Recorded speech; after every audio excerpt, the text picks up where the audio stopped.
কেউ যেটা শোনে না, শোনে কে? সে আল্লাহ তাআলার দরবারে আমরা শুকরগুজার হচ্ছি। সবাই পড়ে নিচ্ছি কালিমাতুশ শুকর, আলহামদুলিল্লাহ। প্রিয় চট্টলাবাসী, গলা ছেড়ে দিয়ে আওয়াজ করে একসাথে সবাই পড়ুন, রব্বানা লাকাল হামদ হামদান কাসীরান তাইয়্যিবান মুবারাকান ফি ইয়া রাব্বি লাকাল হামদু কামা ইয়ানবাগি লিজালালি ওয়াজহিকা ওয়া আযীমি সুলতানিকা লাকাল হামদু বিল ঈমান লাকাল হামদু বিল ইসলাম লাকাল হামদু বিল কুরআন। আল্লাহ রাব্বুল ইজ্জা ওয়াল জালালের দরবারে শুকরিয়া জ্ঞাপনের পাশাপাশি আমি আজকের এই ঐতিহাসিক চট্টগ্রামের প্যারেড ময়দানে আয়োজিত 5 দিন ব্যাপী তাফসিরুল কোরআন মাহফিলের যারা সম্মানিত আয়োজক বৃন্দ, ইসলামী সমাজ কল্যাণ পরিষদ চট্টগ্রামকে অন্তরের অন্তঃস্থল থেকে ধন্যবাদ এবং মোবারকবাদ জানাতে চাই, যারা দীর্ঘ কয়েক মাস ব্যাপী অনেক কষ্ট করে, অনেক ডিজাইন করে, অনেক প্ল্যান প্রোগ্রাম করে এরকম চমৎকার একটি কোরআনের বাগানকে সাজিয়েছে। আজকের এই প্রোগ্রামের সম্মানিত সভাপতি, প্রধান অতিথি, বিশেষ অতিথি, মঞ্চে উপবিষ্ট উলামায়ে কেরাম, কমিউনিটি লিডার্স, চট্টগ্রামের বিভিন্ন পর্যায়ের বিভিন্ন দলের সামাজিক, ধর্মীয়, রাজনৈতিক নেতৃবৃন্দ, ব্যবসায়ী ভাইয়েরা, চাকরিজীবী ভাইয়েরা, শ্রমজীবী ভাইয়েরা, ছাত্র ভাইয়েরা, পর্দার আড়ালে আমার মায়েরা এবং বোনেরা, সাংবাদিক বন্ধুরা, মিডিয়া কর্মী, ইউটিউবার্স, ভলান্টিয়ার্স, আপনাদের সবাইকে অন্তরের অন্তঃস্থল থেকে শুভেচ্ছা জানাই, মোবারকবাদ জানাই। আপনারা সবাই কেমন আছেন? সবাই ভালো আছেন? সুস্থ আছেন? দোয়া করি আল্লাহ তাআলা আপনাদের সবাইকে ভালো রাখুন, সুস্থ রাখুন, নিরাপদে রাখুন। আমরা সবাই পড়ি আমিন। সম্মানিত সুধী, হযরতুল আল্লাম শহীদ মরহুম আল্লামা দেলওয়ার হোসেন সাঈদী রাহিমাহুল্লাহ, ওনার স্মৃতি বিজড়িত আজকের এই ঐতিহাসিক প্যারেড ময়দানের তাফসিরুল কোরআনের প্রোগ্রামে সব আছে। স্টেজ আছে, শ্রোতা আছে, প্যান্ডেল আছে, মিডিয়া কাভারেজ আছে, কিন্তু আমাদের কলিজার টুকটাটা আমাদের মাঝে নাই।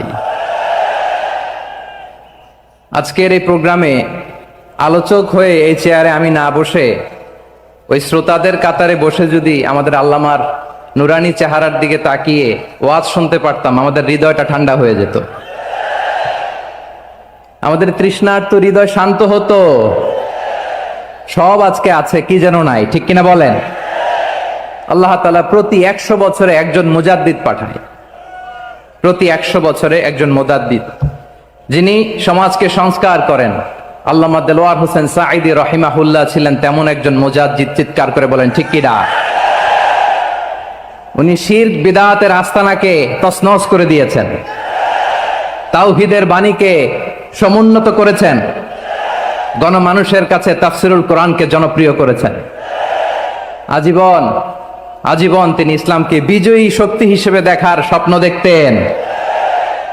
এত প্রাঞ্জল ভাষা, এত চমৎকার আধুনিক প্রেজেন্টেশন, গণমানুষের কাছে কোরআনের তাফসিরকে এভাবে জনপ্রিয় করে তোলার মতো ব্যক্তিত্ব আল্লামা সাঈদী ছাড়া দ্বিতীয় কেউ এই বাংলার ভূখণ্ডে নাই। এই যে তাফসিরুল কোরআন, এই যে টার্মিনোলজি, এই টার্মটাই উনি আসলে জনপ্রিয় করেছেন। আমরা আগে জানতাম না যে এভাবে তাফসির করা যায়, এভাবে scientific indications of the Holi কোরআনকে মানুষের কাছে পেশ করা যায়, এভাবে এত জীবন ঘনিষ্ঠ করে, এত ইন্টারেক্টিভ করে কোরআনের কথাগুলো মানুষের কাছে উপস্থাপন করা যায়। উনি অন্যায়ের বিরুদ্ধে সবসময় সোচ্চার ছিলেন, প্রতিবাদী কণ্ঠস্বর ছিলেন।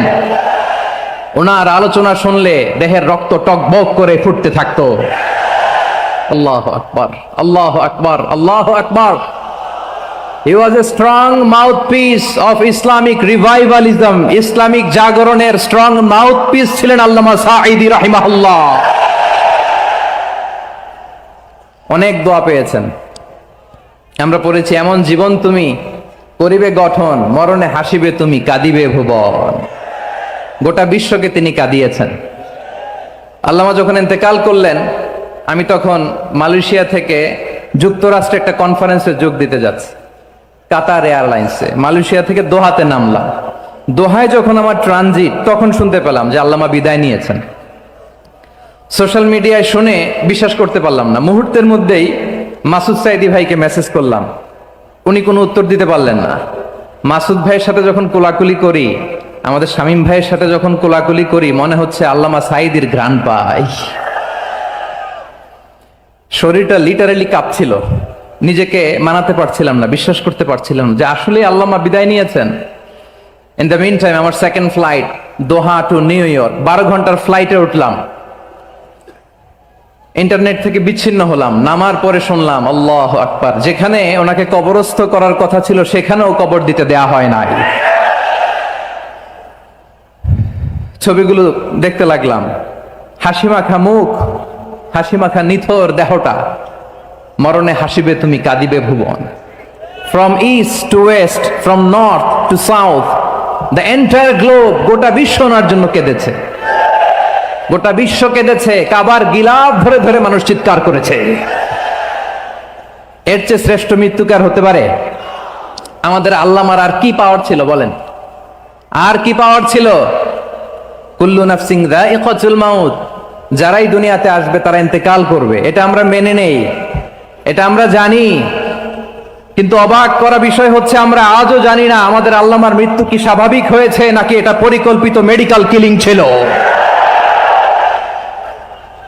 এটা যে পরিকল্পিত মেডিকেল কিলিং ছিল, এটা ধারণা করার পেছনে অনেক কারণ আছে। তিনি আধিপত্যবাদের বিরুদ্ধে সোচ্চার ছিলেন, ফ্যাসিবাদের বিরুদ্ধে সোচ্চার ছিলেন, রাজনৈতিক প্রতিহিংসার শিকার ছিলেন। এজন্য এটা মেডিকেল কিলিং হতে পারে এ ধারণা আমরা করতেই পারি। আওয়াজ করে বলেন ঠিক কিনা? যেই সময়টা আমরা কাটাচ্ছি, এত সুন্দর সময় বাংলাদেশ আর পাবে না। আমাদের জন্মের পর থেকে এরকম চমৎকার সময় আমরা পাই নাই। এটাই আসল সময়। আমরা ইন্টারিম গভর্নমেন্টের কাছে দাবি জানাই, উচ্চতর তদন্ত কমিটি করে এটা কি হত্যাকাণ্ড ছিল নাকি স্বাভাবিক মৃত্যু ছিল, এই রিপোর্ট গণমানুষের কাছে প্রচার করে জানাতে হবে। এই দাবির সাথে কি সবাই আপনারা একমত? কারা কারা একমত হাত তুলে দেখান।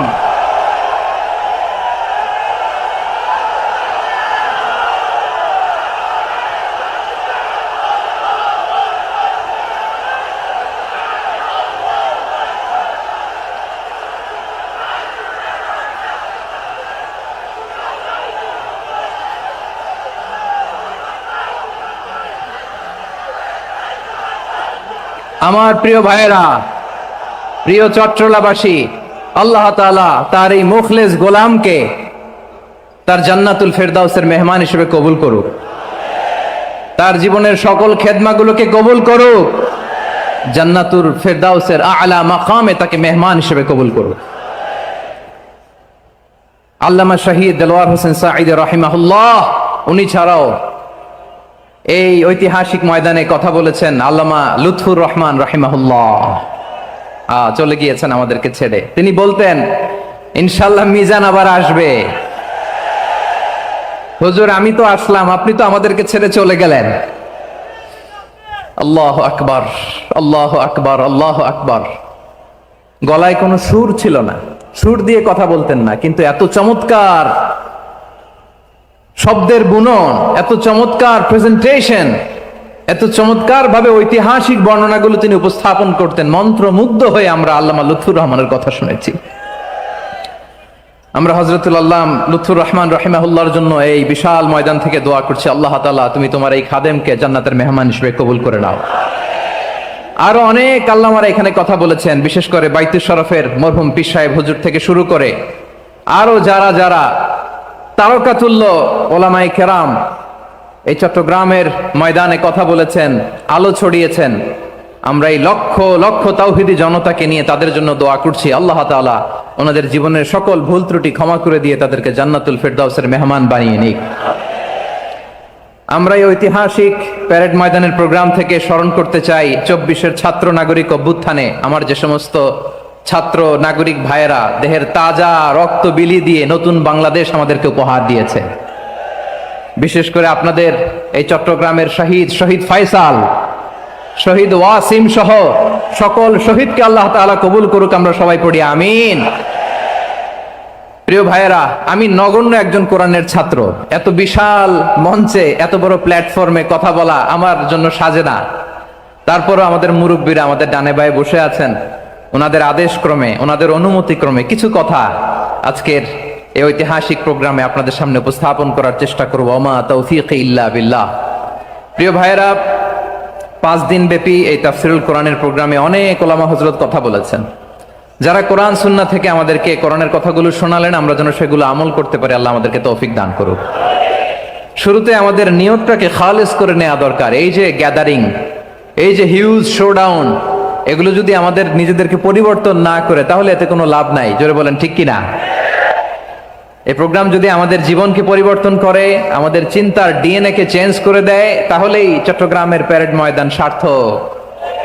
আসুন আমরা চিন্তাকে খালেস করে নেই। আমরা সবাই নিয়ত করি যে যতটুকু কথা আমরা কোরআনের আলোকে শুনবো, আমলের নিয়তে শুনবো ইনশাআল্লাহ। বলেন সবাই। আপনারা সবাই ঠিকঠাক আছেন তো? কখন আসছেন আপনারা? সবাই আসছেন কখন? সকালে, কেউ দুপুরে, 9টায়? আল্লাহ আল্লাহ আল্লাহ। দুপুরের খাবার খাওয়ার সুযোগ হয়েছিল? খান নাই? রোজা রাখছেন? আহা, আমি কি দিয়ে বিদায় দেব আমার এই ভাইগুলোরে? আল্লাহ তুমি আমার ভাইগুলোরে কবুল করো। ইসলামের পক্ষের এই গণজোয়ারকে আগামীর বাংলাদেশের ইসলামের জন্য তুমি কবুল করো। যেই ভালোবাসা ইসলামের জন্য হয়, যেই গণজোয়ার কোরআনের জন্য হয়, পৃথিবীর কোন শক্তি দিয়ে সেটাকে আটকানো যায় না। জোরে বলেন ঠিক কিনা? এজন্য গ্রাজুয়ালি, সিস্টেম্যাটিক্যালি, মেথোডোলজিক্যালি আমাদেরকে আগাতে হবে, শুধু আবেগ দিয়ে নয়। বিবেকেরও দরকার আছে না নাই? প্রিয় ভাইয়েরা, আসুন, আমাদের কথা অনেক বেশি, সময় অনেক কম, আমরা আর কাল বিলম্ব না করে মহাবিশ্বয় মহাগ্রন্থ আল কোরআন আল কারীম থেকে কিছু কথা শুনি। আমি যে টপিকটা নিয়ে আজকের ঐতিহাসিক চট্টগ্রামের প্যারেড ময়দানের তাফসিরুল কোরআন প্রোগ্রামে আলোচনা করব, সেটা হচ্ছে সূরাতু আন-নাহলের 90 নম্বর আয়াত নিয়ে কিছু কথা আমরা উপস্থাপন করবার চেষ্টা করব ইনশাআল্লাহ। আমার খুতবার শুরুতেই আপনারা মোটামুটি আন্দাজ করে ফেলেছেন যে আমি কি নিয়ে আলোচনা করব, কারণ যে আয়াতটি আমি তেলাওয়াত করেছি এই আয়াতটি প্রায়শই এই ভূখণ্ডে, এই বাংলাদেশে জুমার দিনে খতিব সাহেবরা দ্বিতীয় খুতবার শেষের দিকে পড়ে না? কি কমন পড়ছে? ইন্নাল্লাহা ইয়া'মুরু বিল আদলি ওয়াল ইহসান ওয়া ইতা'i যিল কুরবা ওয়া ইয়ানহা আনিল ফাহশাই ওয়াল মুনকারি ওয়াল বাগি ইয়া'iদুকুম লাআল্লাকুম তাযাক্কারুন। মুখস্থ আছে না সবার? আসুন আমরা এই আয়াতের সরল অর্থ, এর মর্মবাণী, এর সংক্ষিপ্ত তাফসীর সবাই মিলে আজকের এই প্রোগ্রাম থেকে উদ্ধার করার চেষ্টা করি। আপনারা মনোযোগী আছেন তো? ইনশাআল্লাহ। এই আয়াতটা অনেক কম্প্রিহেন্সিভ একটা আয়াত। সাইয়েদনা আব্দুল্লাহ ইবনে মাসউদ রাদিয়াল্লাহু তাআলা আনহু উনি বলেছেন, ইন্নাহা মিন আজমাই আয়াতিল কুরআন। এটা কোরআনের সবচেয়ে জামে মানে আয়াত। যদিও ছোট্ট আয়াত, অল্প কিছু কথামালা, কিন্তু তিনি বলতেন এটা কোরআনের সবচাইতে জামে মানে সবচেয়ে কম্প্রিহেন্সিভ একটা আয়াত, যেখানে কথা কম, শব্দ কম, কিন্তু এটার দোতনা, এটার আবেদন, এটার মিনিং অনেক বেশি। সুবহানাল্লাহ। এই আয়াতে আল্লাহ তাআলা বেসিকলি আমাদেরকে 3টা বিষয়ে আদেশ করেছেন আর 3টা বিষয়ে বারণ করেছেন, মানে নিষেধ করেছেন। আওয়াজ করে বলুন, আদেশ করেছেন কয়টা? প্রিয় চট্টলার ভাইয়েরা, আমার মতো এই যে 3 আঙ্গুল উঁচু করে বলেন, আদেশ করেছেন কয়টা? আবার নিষেধও কয়টা? মানবো তো আমরা ইনশাআল্লাহ? বলেন সবাই। 3 do's and 3 don'ts, do's and don'ts। 3টা আদেশ, 3টা নিষেধ। এই 3টা আদেশ আর 3টা নিষেধের ভেতরে আল্লাহ তাআলা গোটা ইসলামী শরিয়ার মূল নির্যাসকে ঢুকিয়ে দিয়েছেন। সুবহানাল্লাহ। এই ছোট্ট একটা আয়াতে গোটা ইসলামী শরিয়ার, the gist, the cream of the creams, গোটা ইসলামী শরিয়ার মূল নির্যাসকে আল্লাহ ঢুকিয়ে দিয়েছেন। 3টা আদেশ আর 3টা নিষেধ। আসুন আমরা সরাসরি কোরআন থেকে শুনি, সবাই পড়ুন। আউযু বিল্লাহি মিনাশ শাইতানির রাজীম। বিসমিল্লাহির রহমানির রহিম ইন্নাল্লাহা ইয়া'মুরু বিল আদলি ওয়াল ইহসানি ওয়া ইতাই যিল কুরবা وينهى عن الفحشاء والمنكر والبغي يعظكم لعلكم تذكرون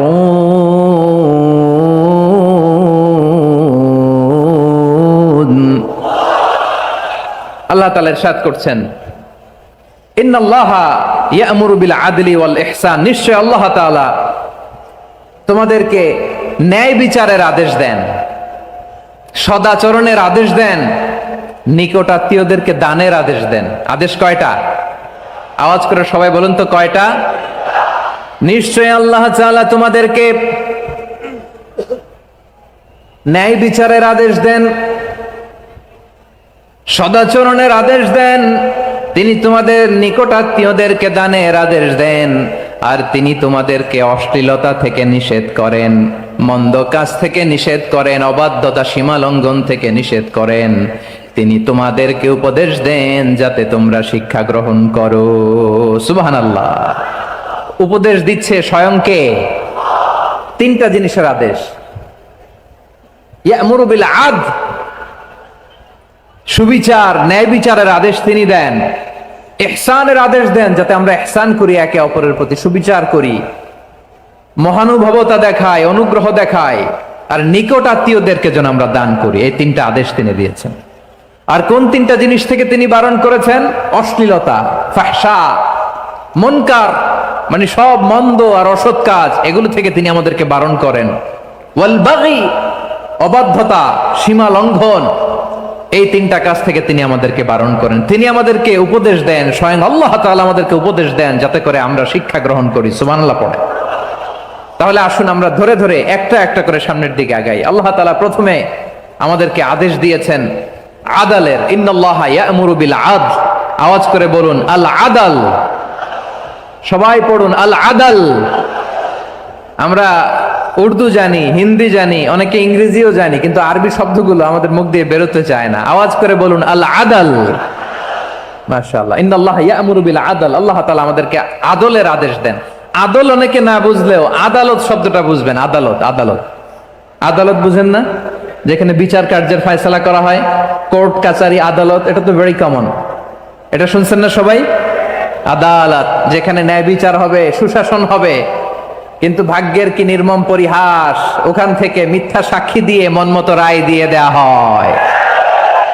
এগুলোর পরিবর্তন হওয়ার দরকার আছে না নাই?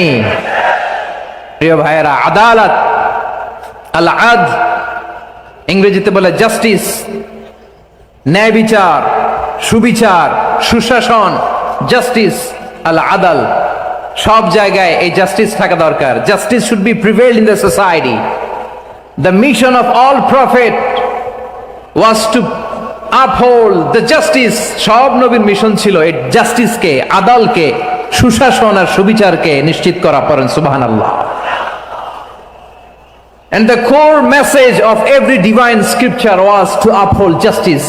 পৃথিবীর সব আসমানি কিতাবের মূল শিক্ষা ছিল এই জাস্টিসকে সমাজে এনশিওর করা, সুবিচার, সুশাসনকে এনশিওর করা। তাহলে প্রিয় ভাইরা, আমরা বুঝতে পারলাম আল আদল শব্দের মানে হচ্ছে ইনসাফ বা সুবিচার বা ন্যায় বিচার। এটা হচ্ছে একটা general meaning, very general meaning. আপনি যদি ইন ডেপথ বুঝতে চান, আরো ভেতরে যান, তাহলে আদল মানে হচ্ছে সমন্বয়, আদল মানে হচ্ছে ভারসাম্য, ব্যালেন্স। আদল মানে হচ্ছে মধ্যম পন্থা। সুবহানাল্লাহ পড়েন। কারণ সব সময় সমান সমান হইলেই সুবিচার হয় না। কথা কি বুঝতেছেন? ইসলামের দ্য কনসেপ্ট অফ আদল, এটা এমন আদল, এটা সব সময় সমান সমান নয়। যখন সমান সমান দেয়া দরকার, ইসলাম সমান সমান দেয়। যখন ব্যালেন্স করা দরকার, চেক এন্ড ব্যালেন্স, সমন্বয়, ভারসাম্য করা দরকার, তখন ইসলাম ভারসাম্য করে দেয়। এটার নাম আদল। সুবহানাল্লাহ। সহজ করে আপনাদেরকে বুঝাই। যেমন ধরুন, একটা পরিবারের 3 জন সদস্য, স্বামী, স্ত্রী আর সন্তান, তাদের সকালবেলার ব্রেকফাস্টে স্বামীর সকালের নাস্তায় স্বামীর 3টা রুটি লাগে, স্ত্রীর 2টা লাগে, আর সন্তানের 1টা রুটি লাগে। এখন আমি যদি সমান সমান করে আদল করতে চাই, সবাইকে যদি 3টা করে রুটি দেই, তাহলে স্বামী বেচারার জন্য ঠিক আছে, কি বলেন? কথা কি বুঝতেছেন না কষ্ট হয়ে যাচ্ছে? যদি সমান সমানের নিয়মে আগাই, তাহলে 3টা করে যদি রুটি দেই স্বামীর জন্য ওকে, কিন্তু স্ত্রীর জন্য 1টা বেশি হয়ে যায়। আর সন্তানের জন্য কয়টা বেশি হয়? আচ্ছা, এই তো বুঝতেছেন, মাশাআল্লাহ। আচ্ছা, 2টা করে যদি সবাই দেই সমান সমান নীতিতে, তাহলে স্ত্রীর জন্য, স্ত্রী বেচারির জন্য ঠিক আছে, কিন্তু স্বামীর কয়টা কম পড়ে? আর সন্তানের বেশি হয়ে যায় কয়টা? আচ্ছা, সমান সমান নীতিতে সবাইকে যদি সকালের নাস্তার জন্য 1টা করে রুটি দেই, সন্তানের জন্য ঠিক আছে, কিন্তু স্ত্রী বেচারির কম পড়ে কয়টা? স্বামীর কম পড়ে কয়টা? 2টা। কথা কি বুঝতেছেন? আর আমি যদি স্বামীকে দেই 3টা, স্ত্রীকে দেই 2টা, আর সন্তানকে দেই 1টা, তাহলে কারো অপচয় হবে না। যার যতটুকু দরকার ঠিক ততটুকুই কাজে লাগবে। চিল্লায় বলেন ঠিক কিনা? এটাই হচ্ছে ইসলামের আদল, যেখানে যার যতটুকু দরকার তাকে সেখানে ঠিক ততটুকু দিয়ে দেওয়ার নামই হচ্ছে আদল। চিল্লায় পড়েন আল্লাহু আকবার। রব্বুল আলামিন বলেন, ইউসিকুমুল্লাহু ফি আওলাদিকুম লিযযাকারি মিসলু হাযযিল উনসায়াইন। আল্লাহ তোমাদেরকে ওসিয়ত করেন, তোমাদেরকে আদেশ দেন, উত্তরাধিকার সম্পদ যখন বন্টন হবে, ছেলেরা যতটুকু পাবে, মেয়ে পাবে তার অর্ধেক। সুবহানাল্লাহ বলেন। দেখেন, ছেলে যদ্দূর, মেয়ে অর্ধেক, ছেলে ডবল পাবে। আপাত দৃষ্টিতে মনে হয় এখানে অবিচার হয়েছে, কিন্তু আসলে কি অবিচার হয়েছে? আপনি বিয়ের ক্ষেত্রে যান, ওইখানে আবার ছেলে মোহরানা দেয়, মেয়ে সেখানে মোহরানা পায়। তাহলে চেক এন্ড ব্যালেন্স, ভারসাম্য, ব্যালেন্স, মধ্যম পন্থা এখানে আছে না নাই? এটাই হচ্ছে ইসলামের আদল। আল্লাহ তাআলা এই আদলের আদেশ দিয়েছেন, সুবিচার, ন্যায় বিচার, সুশাসন এবং ভারসাম্যের আদেশ দিয়েছেন। প্রিয় ভাইয়েরা, একটি শান্তিময় সমাজ, একটা সমৃদ্ধ সমাজ, একটা মানবিক সমাজ যদি আমরা পেতে চাই, এই আয়াতের মধ্যে যতগুলো পয়েন্ট আছে সবগুলোর বাস্তবায়ন লাগবে। কথা বুঝতে পেরেছেন? বলেন, আওয়াজ করে বলেন, আমরা একটা শান্তির সমাজ চাই কি চাই না? আমরা একটা সমৃদ্ধ বাংলাদেশ চাই কি চাই না? আমরা একটা মানবিক বাংলাদেশ চাই কি চাই না? এই আয়াতে আল্লাহ তাআলা একটা মানবিক সমাজের রূপরেখা টেনেছেন। তার প্রথম কথা হচ্ছে, ইন্নাল্লাহা ইয়ামুরু বিল আদল। আল্লাহ তাআলা তোমাদেরকে আদলের নির্দেশনা দেয়, সুবিচার, সুশাসনের নির্দেশনা দেয়। যে সমাজে আদল থাকে না, সেই সমাজে জুলুম মানুষের ঘাড়ে চেপে বসে। আদলের বিপরীত হচ্ছে জুলুম। আদলের বিপরীত কি? জুলুম বা জাওর, অত্যাচার, অবিচার, বৈষম্য। এই যে বৈষম্য বিরোধী ছাত্র আন্দোলন কেমন পড়ছে? এই যে একজন সমন্বয় একটু দেখা করলো আমার সাথে। জুলুম মানে হচ্ছে বৈষম্য। বৈষম্যের স্থান ইসলামে নাই, অবিচারের স্থান ইসলামে নাই, জুলুমের স্থান ইসলামে নাই। আল্লাহ তাআলা বলেন যে আমি জুলুমকে নিজের জন্য হারাম করেছি এবং তোমাদের জন্য হারাম করেছি। বিশ্বনবী ফরমান, আল্লাহ তাআলা বলেন হাদিসে কুদসিতে, ইয়া ইবাদি ইন্নী হারামতুয যুলমা আলা নাফসি ওয়াজআলতুহু বাইনাকুম মুহাররামান ফালা তাযালামু। আমার গোলামেরা শোনো, নিশ্চয় আমি আল্লাহ তাআলা জুলুমকে আমি আমার উপরে হারাম করেছি, অনুরূপভাবে জুলুম করাকে তোমাদের উপরেও হারাম করেছি। ফলে ফালা তাযালামু, তোমরা একে অপরের সাথে জুলুম করো না। নির্দেশনাটা কার? খবরদার, জুলুমের সাথে আমাদের কোনো সম্পর্ক নাই। আল্লাহ তাআলা আদলের আদেশ দিয়েছেন, আদালতের আদেশ দিয়েছেন, সুশাসনের, ন্যায় বিচারের আদেশ দিয়েছেন। ইন্নাল্লাহা ইয়ামুরু বিল আদল। আমাদেরকে আদল প্রতিষ্ঠা করতে হবে। জুলুমের সাথে ইসলামের কোনো সম্পর্ক নাই। আল্লাহ তাআলা জালিমদের জন্য কঠিন শাস্তি প্রস্তুত করে রেখেছেন। যারা এই আদলকে ভুলুণ্ঠিত করে জুলুমের রাস্তায় হাঁটতে চায়, তাদের প্রাপ্য কিয়ামতের ময়দানে বুঝিয়ে দিবে কে? আল্লাহ তাআলা তাদের প্রাপ্যকে বুঝিয়ে দিবেন। এজন্য বিশ্বনবী বলে, খবরদার, তোমরা ইনসাফ করবে, আদল করবে, জুলুম করবে না। আর যুলমু যুলুমাতুন ইয়াউমাল কিয়ামা, জুলুম কিয়ামতের দিন অন্ধকার হয়ে জালিমের ঘাড়ে চেপে বসবে। আবার বিশ্বনবী বলতেন, ইত্তাকি দাওয়াতাল মাজলুম, খবরদার, তোমরা মজলুমের কান্নাকে ভয় করো। ফাইন্নাহু লাইসা বাইনাহু ওয়া বাইনাল্লাহি হিজাব, কেননা মজলুমের কান্নার মাঝে আর আল্লাহর আরশের মাঝে কোনো পর্দা থাকে না। বিশ্বাস হয়? এই কথা বিশ্বাস হয়? এর জলজ্যান্ত প্রমাণ তো আমরা নিজেরাই দেখলাম। হ্যাঁ, মজলুমের কান্না ফুলে ফেপে মহিরুহ হয়ে পাহাড়ের মতো হয়ে বিস্ফোরিত হয়ে জালিমের মসনদকে ছারখার করে দিয়েছে। এর প্রমাণ তো আমরা নিজেরাই তো দেখলাম। জালিমের পরিণতি কি হয় আমরা জীবদ্দশাই তো দেখলাম। এমনও কোনো জুলুম নাই যে হয় নাই, ঠিক কিনা বলেন? আহারে জুলুম, আহারে জুলুম। রিসেন্টলি আয়না ঘরের কিছু ছবি প্রকাশিত হয়েছে সোশ্যাল মিডিয়ায়, দেখেছেন আপনারা? হ্যাঁ, ছোট্ট একটা জায়গা, স্বাধীন মানুষকে প্রাণীর মতো পাখির মতো খাঁচায় বন্দি করে রেখেছে। কখন দিন কখন রাত কিচ্ছু জানে না, কখন দিন কখন রাত কিছু জানে না। বছরের পর বছর কেটে গিয়েছে। এক্সট্রা জুডিশিয়াল কিলিং এর কোনো হিসাব নাই। বিচার বহির্ভূত হত্যা, এনফোর্স ডিসঅ্যাপিয়ারেন্স, গুম, যেটা সবচাইতে বড় মানবতা বিরোধী অপরাধ। কত মানুষ যে গুম হয়েছে তার কোনো ইয়ত্তা নাই। যেই ফ্যামিলির সদস্য গুম হয়েছে তারা কি ওই লোকটার জন্য মাগফিরাতের দোয়া করবে নাকি সুস্বাস্থ্যের দোয়া করবে তারা নিজেরাও জানতো না, কারণ জানে না ও বেঁচে আছে না মরে গেছে। আহা, বিডিআর নওজওয়ানদের যারা ছাড়া পেল দেখলাম, বিনা অপরাধে কোনো অন্যায় ছাড়া অপরাধ ছাড়া তাদের জীবন থেকে, তাদের তারুণ্যের, তাদের যৌবনের 15 বছর 16 বছর 17 বছর নাই, 6 মাস বয়সের ছোট বাচ্চাকে রেখে জেলে গেছে। 6 মাসের মেয়ে বেরোয় দেখে মেয়ের বয়স 17 বছর। মেয়ে বাবারে চিনে না, বাবা মেয়েরে চিনে না। মেয়েকে এখন বিয়ে দিয়ে আরেক ছেলের হাতে তুলে দিবে। মেয়ের শৈশব বাবা দেখে নাই, মেয়ের কৈশোর বাবা দেখে নাই, মেয়ের তারুণ্য দেখে নাই। আরেক যুবককে দেখলাম 14 বছরের 14 দিনের সংসার, 2 সপ্তাহের সংসার শেষে জেলে গেছে। কত যুবকের যে স্ত্রী চলে গিয়েছে ফ্যামিলি ছেড়ে, কারণ জানে না তো কবে আসবে কি হবে, কেউ জানতো না।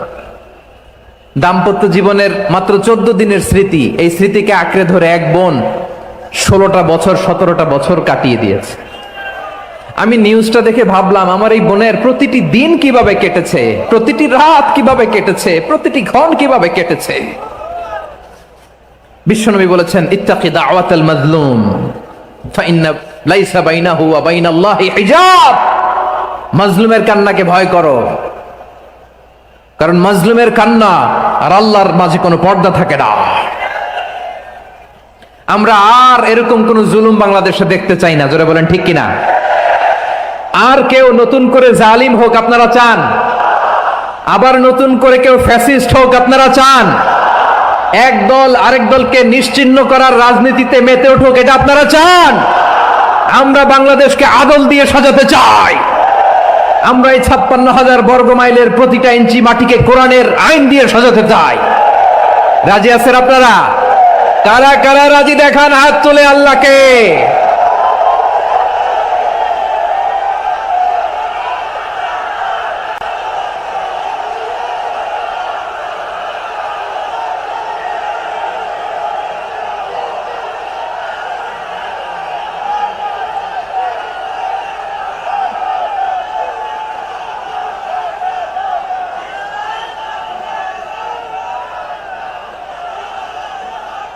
বসুন আমার প্রিয় বীর চট্টলার তৌহিদি মুসলমান, আমরা আর নতুন করে কেউ জালিম হোক এটা চাই না। নতুন করে আবার কেউ ফ্যাসিস্ট হোক আমরা চাই না।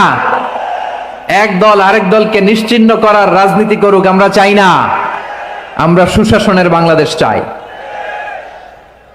আমরা মানবিক বাংলাদেশ চাই। আমরা একটা সমৃদ্ধ বাংলাদেশ চাই। আমরা বিশ্বের বুকে সম্মান নিয়ে মাথা উঁচু করে দাঁড়াতে চাই, ঠিক কিনা বলেন? আল্লাহ বললেন, এটা যদি তোমরা চাও একটা সমৃদ্ধ সমাজ যদি বিনির্মাণ করতে চাও, মানবিক সমাজ যদি বিনির্মাণ করতে চাও, আমি তোমাদেরকে সেজন্য প্রথমেই আদালতের নির্দেশ দিলাম। ইন্নাল্লাহা ইয়া'মুরু বিল আদল, নিশ্চয় আল্লাহ তাআলা তোমাদেরকে ন্যায় বিচার সুশাসন এটার আদেশ দেন। সুবহানাল্লাহ। আদাল, ন্যায় বিচারের আদেশ আল্লাহ তাআলা কোরআনের বিভিন্ন আয়াতে দিয়েছেন। আল্লাহ তাআলা বলছেন, ইন্নাল্লাহা ইয়া'মুরুকুম আন তুআদ্দুল আমানাতি ইলা আহলিহা ওয়া ইযা হাকামতুম বাইনান নাসি আন তাহকুমু বিল আদল ইন্নাল্লাহা নি'ম্মা ইয়া'iযুকুম বিহি ইন্নাল্লাহা কানা সামিআম বাসীরা। আল্লাহ তাআলা বললেন, আল্লাহ আদেশ দিচ্ছেন, যে ব্যক্তি আমানতের হকদার তার হাতে তোমরা আমানত পৌঁছে দাও। আর যখন তোমরা বিচার কার্য করবে, বিচার ফয়সালা করবে, আদালতের সাথে করো। সুবহানাল্লাহ বলেন। ওয়া ইযা হাকামতুম বাইনান নাসি আন তাহকুমু বিল আদল, আদালতের সাথে করবা। আল্লাহ তাআলা বলেন, যারা জাজ হবে, বিচারক হবে, তাদের যদি বাদী বিবাদীর কারোর সাথে শত্রুতা থাকে, কারোর সাথে যদি কোনো ধরনের রেষারেষি থাকে, আল্লাহ বলেন বিচার কার্য করতে যে ওই শত্রুতা রেষারেষির কারণে আদালতের বাইরে যে অবিচার করে বিচার করো না। ওয়ালা ইয়াজরিমান্নাকুম শানাআনু কওমিন আলা আল্লা তা'দিলু ই'দিলু হুয়া আকরাবু লিত্তাকওয়া ওয়াত্তাকুল্লাহা ইন্নাল্লাহা খাবীরুম বিমা তা'মালুন। খবরদার কোন জাতির প্রতি, কোন গোষ্ঠীর প্রতি, কোন গোত্রের প্রতি আক্রোশ যেন তোমাদেরকে ন্যায় বিচার থেকে দূরে সরিয়ে না দেয়, বরং আমি আল্লাহর আদেশ হলো ই'দিলু, তোমরা আদল করো, ন্যায় বিচার করো, সুবিচার করো, সুশাসন প্রতিষ্ঠা করো। হুয়া আকরাবু লিত্তাকওয়া, এটাই তাকওয়ার সবচেয়ে কাছাকাছি। সুবহানাল্লাহ বলেন। কোরআনের বিভিন্ন আয়াতে আল্লাহ তাআলা স্পেসিফিকলি ধরে ধরে বিচার করার সময় আমরা যেন আদাল করি সেটা বলেছেন। কোরআনের কোন কোন জায়গায় আল্লাহ তাআলা এই আল আদল শব্দটা ব্যবহার করেছেন। আবার একই জিনিস ইনসাফ, সুবিচার, সুশাসন, ন্যায় বিচার, ন্যায় পরায়ণতা বুঝাতে আল্লাহ তাআলা কখনো কখনো আল কিসত শব্দটা ব্যবহার করেছেন। আওয়াজ করে সবাই বলুন আল কিসত। প্রিয় ভাইরা, সবাই আওয়াজ করে আমার সাথে সাথে বলুন আল কিসত। আল্লাহ তাআলা বলেন, ওয়া ইন হাকামতা ফাহকুম বাইনাহুম বিল কিসতি ইন্নাল্লাহা ইউহিব্বুল মুকসিতিন। যখন তুমি বিচার করবে, বিশ্বনবীকে উদ্দেশ্য করে অ্যাড্রেস করে বললেন, নবী হে, ইহুদিরা কোনো বিষয়ে মীমাংসার জন্য যদি আপনার দরবারে আসে, যদি বিচার করতে হয়, খবরদার অবিচার করবেন না। ফয়সালা যেটা করবেন কিসতের সাথে করবেন, ন্যায় পরায়ণতার সাথে করবেন, কারণ ইন্নাল্লাহা ইউহিব্বুল মুকসিতিন, নিশ্চয় আল্লাহ রাব্বুল ইজ্জাত ন্যায় পরায়ণশীলদেরকে বড্ড ভালোবাসেন। সুবহানাল্লাহ বলেন। ন্যায় পরায়ণ লোকদেরকে আল্লাহ তাআলা বড্ড ভালোবাসেন। অন্য আয়াতে আল্লাহ তাআলা বলছেন, وَنَضَعُ الْمَوَازِينَ الْقِسْطَ لِيَوْمِ الْقِيَامَةِ فَلَا تُظْلَمُ نَفْسٌ شَيْئًا। আমি কিয়ামতের দিন ন্যায় পরায়ণতার মানদণ্ড স্থাপন করব, যেটাকে আমরা মিজানের পাল্লা বলি। আল্লাহ বলেন, ন্যায় বিচারের মানদণ্ড কিয়ামতের ময়দানে আমি আল্লাহ স্থাপন করব। সেদিন কারো প্রতি বিন্দু পরিমাণ, এক চুল পরিমাণ অবিচার করা হবে না, কোনো অবিচার করা হবে না। সেদিন সুশাসন হবে, সুবিচার হবে, ন্যায় পরায়ণতার সাথে বিচার হবে। আওয়াজ করে পড়েন আল্লাহু আকবার। তাহলে প্রিয় ভাইরা, যে তিনটি বিষয়ে আল্লাহ তাআলা আমাদেরকে আদেশ দিয়েছেন, তার প্রথমটা হচ্ছে আদালত, ইনসাফ, সুবিচার, ন্যায় বিচার। এটা আমরা চাই কি চাই না? বিশ্বনবী ন্যায় বিচার, ন্যায় পরায়ণতা, সুশাসন প্রতিষ্ঠিত করেন কি করেন নাই? আপনারা বিশ্বনবীর সিরাত যারা পড়েছেন, আপনি দেখবেন বিশ্বনবীর সিরাতের পরতে পরতে, বাঁকে বাঁকে, সিরাতের বাঁকে বাঁকে এই আদালতের নমুনা মেলে। সুবহানাল্লাহ বলেন। ছোট্ট একটা নমুনা রাসূল সাল্লাল্লাহু আলাইহি ওয়াসাল্লামের আসসিরা আল আতরা থেকে ছোট্ট একটা নমুনা আপনাদের খেদমতে এখানে উপস্থাপন করি। বিশ্বনবী সাল্লাল্লাহু আলাইহি ওয়াসাল্লাম মক্কা বিজয় করলেন ৮ম হিজরিতে। মক্কা বিজয় শেষে তিনি কয়েক সপ্তাহ মক্কাতে অবস্থান করলেন। ইন দ্য মিন টাইম মক্কার একটা ভেরি প্রেস্টিজিয়াস এন্ড ডিগনিফাইড ফ্যামিলির নারী চুরিতে ধরা পড়ল। কিসে ধরা পড়ল? সবাই বলেন কিসে? আমাদের সমাজে আসেনি এটা?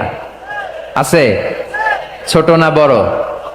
হ্যাঁ, হিসাব করে শেষ করা যায় না। ৩.৫ লাখ কোটি টাকা নাই উন্নয়ন প্রকল্পের নামে। উন্নয়ন প্রকল্পের নামে ৩.৫ লাখ কোটি টাকা নাই। ৩.৫ লাখ কোটি টাকা লিখতে পারবেন আপনি? এক টানে লিখতে পারবেন? বুঝতেছেন কত বড় সংখ্যা? হ্যাঁ, বনু মাখজুমিয়া গোত্রের এক নারী মক্কায় চুরিতে ধরা পড়ল। বলেন তো চুরি করলে বিধান কি? কি কাটতে হবে? চুরির বিধান হলো হাত কেটে দাও। তাও সেটা গোপনে নয়, প্রকাশ্যে জনসম্মুখে হাত কেটে দাও। বনু মাখজুমিয়া গোত্রের নারী যখন চুরিতে ধরা পড়লো, সাহাবারা চিন্তায় পড়ে গেলেন। সবেমাত্র মক্কার লোকেরা কালিমা পড়ে মুসলমান হয়েছে, ইসলামের আইন কানুন তেমন জানে না, ইসলামী শরিয়ার সাথে বেশি পরিচিত নয়। এখন যদি বিশ্বনবী চুরির যেই বিধান এটা যদি কায়েম করে হাত যদি কেটে দেয়, না জানি মক্কার লোকেরা আবার বিগড়ে যায়, না জানি মক্কার লোকেরা আবার মুরতাদ হয়ে যায়, না জানি মক্কার লোকেরা ইসলাম থেকে দূরে সরে যায়। চলো চলো, সাহাবীরা মিলে পরামর্শ করলেন, চলো বিশ্বনবীর কাছে যে বলি, ও নবী, শুধু কেবলমাত্র একমাত্র এই নারীর জন্য চুরির হাত কাটার বিধানটা আপনি একটু থামিয়ে দেন। চুরির হাত কাটার যে বিধান এইখানে একটু রহিত করে দেন, বাকিগুলা কইরেন মদিনাতে যে চলবে, কিন্তু মক্কায় এবারের জন্য মাফ করে দেন। কিন্তু কে বলবে? এই যে পরামর্শ, সাজেশন, এটা কে দিবে বিশ্বনবীর কাছে? সাহাবারা চিন্তায় পড়ে গেলেন। আল্লাহর নবীর সামনে দাঁড়িয়ে আল্লাহর দেয়া হুদুদ, আল্লাহর দেয়া বিধান থামিয়ে দেওয়া, মাফ করে দেওয়া, এই কথা বিশ্বনবীর সামনে বলার সাহস তো কেউ রাখে না। কেউ কেউ বলল, বিশ্বনবীর পালক পুত্র যায়েদ বিন হারেসার সন্তান উসামারে বিশ্বনবী নাতির মতো আদর করে, বড্ড বেশি ভালোবাসে উসামারে। এজন্য সাহাবারা উসামাকে বলতো হিব্বু রাসূলিল্লাহ, বিশ্বনবীর ভালোবাসা। কি বলতো? সাহাবীরা বললেন, বিশ্বনবীর ভালোবাসা হিব্বু রাসূলিল্লাহ, উসামারে পাঠাও। উসামারে বিশ্বনবী নাতির মতো স্নেহ করে, মায়া করে, ভালোবাসে। আমরা পারবো না, উসামা পারবে।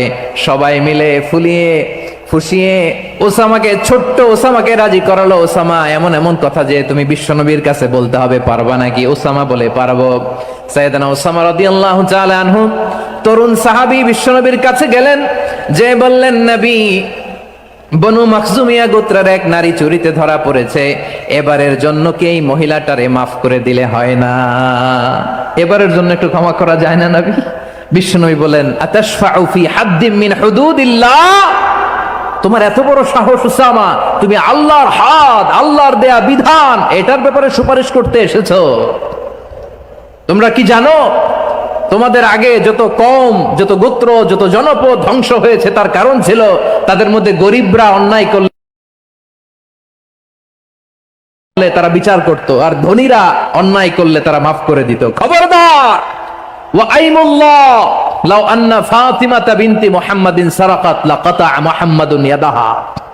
বিশ্বনবী বললেন, আরে ওসামা, বানু মাখজুমিয়ার ওই প্রেস্টিজিয়াস এন্ড ডিগনিফাইড ফ্যামিলির মেয়ে তো দূর কি বাত, অনেক দূরের কথা। জেনে রেখো ওসামা, আমার কলিজার টুকরা নয়নের পুটুলি ফাতেমাও যদি মক্কার জমিনে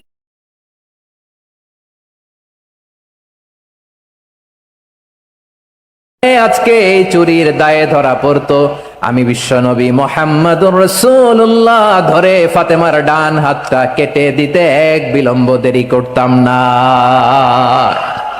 ইন্নাল্লাহা ইয়া'মুরু বিল আদল, আমাদেরকে জাস্টিস শিখায়। পশ্চিমারা আমাদেরকে ইনসাফ শিখায়, আমাদেরকে সুশাসন শিখায়। আর ইনসাফ, সুশাসন, ন্যায় বিচার, সুবিচার, জাস্টিস কারে বলে বিশ্বনবীর বায়োগ্রাফি থেকে জেনে নাও। এই ছিল বিশ্বনবী সাল্লাল্লাহু আলাইহি ওয়াসাল্লামের আদালতের নমুনা। আপনি যদি সাইয়েদনা ওমর ফারুকের জীবনের দিকে তাকান, এমন কঠোর, এমন বীর সেনানী ছিলেন। সাইয়েদনা ওমরে ফারুক যদি রাস্তার এই মাথা দিয়ে হাঁটা শুরু করতেন, শয়তান ওমরে ফারুককে দেখলে ওই রাস্তা রেখে দিয়ে অন্য রাস্তা দিয়ে হাঁটতো। সুবহানাল্লাহ। ওমরে ফারুক রাদিয়াল্লাহু তাআলা আনহু কি পার্সোনালিটি ছিল, কি পার্সোনালিটি।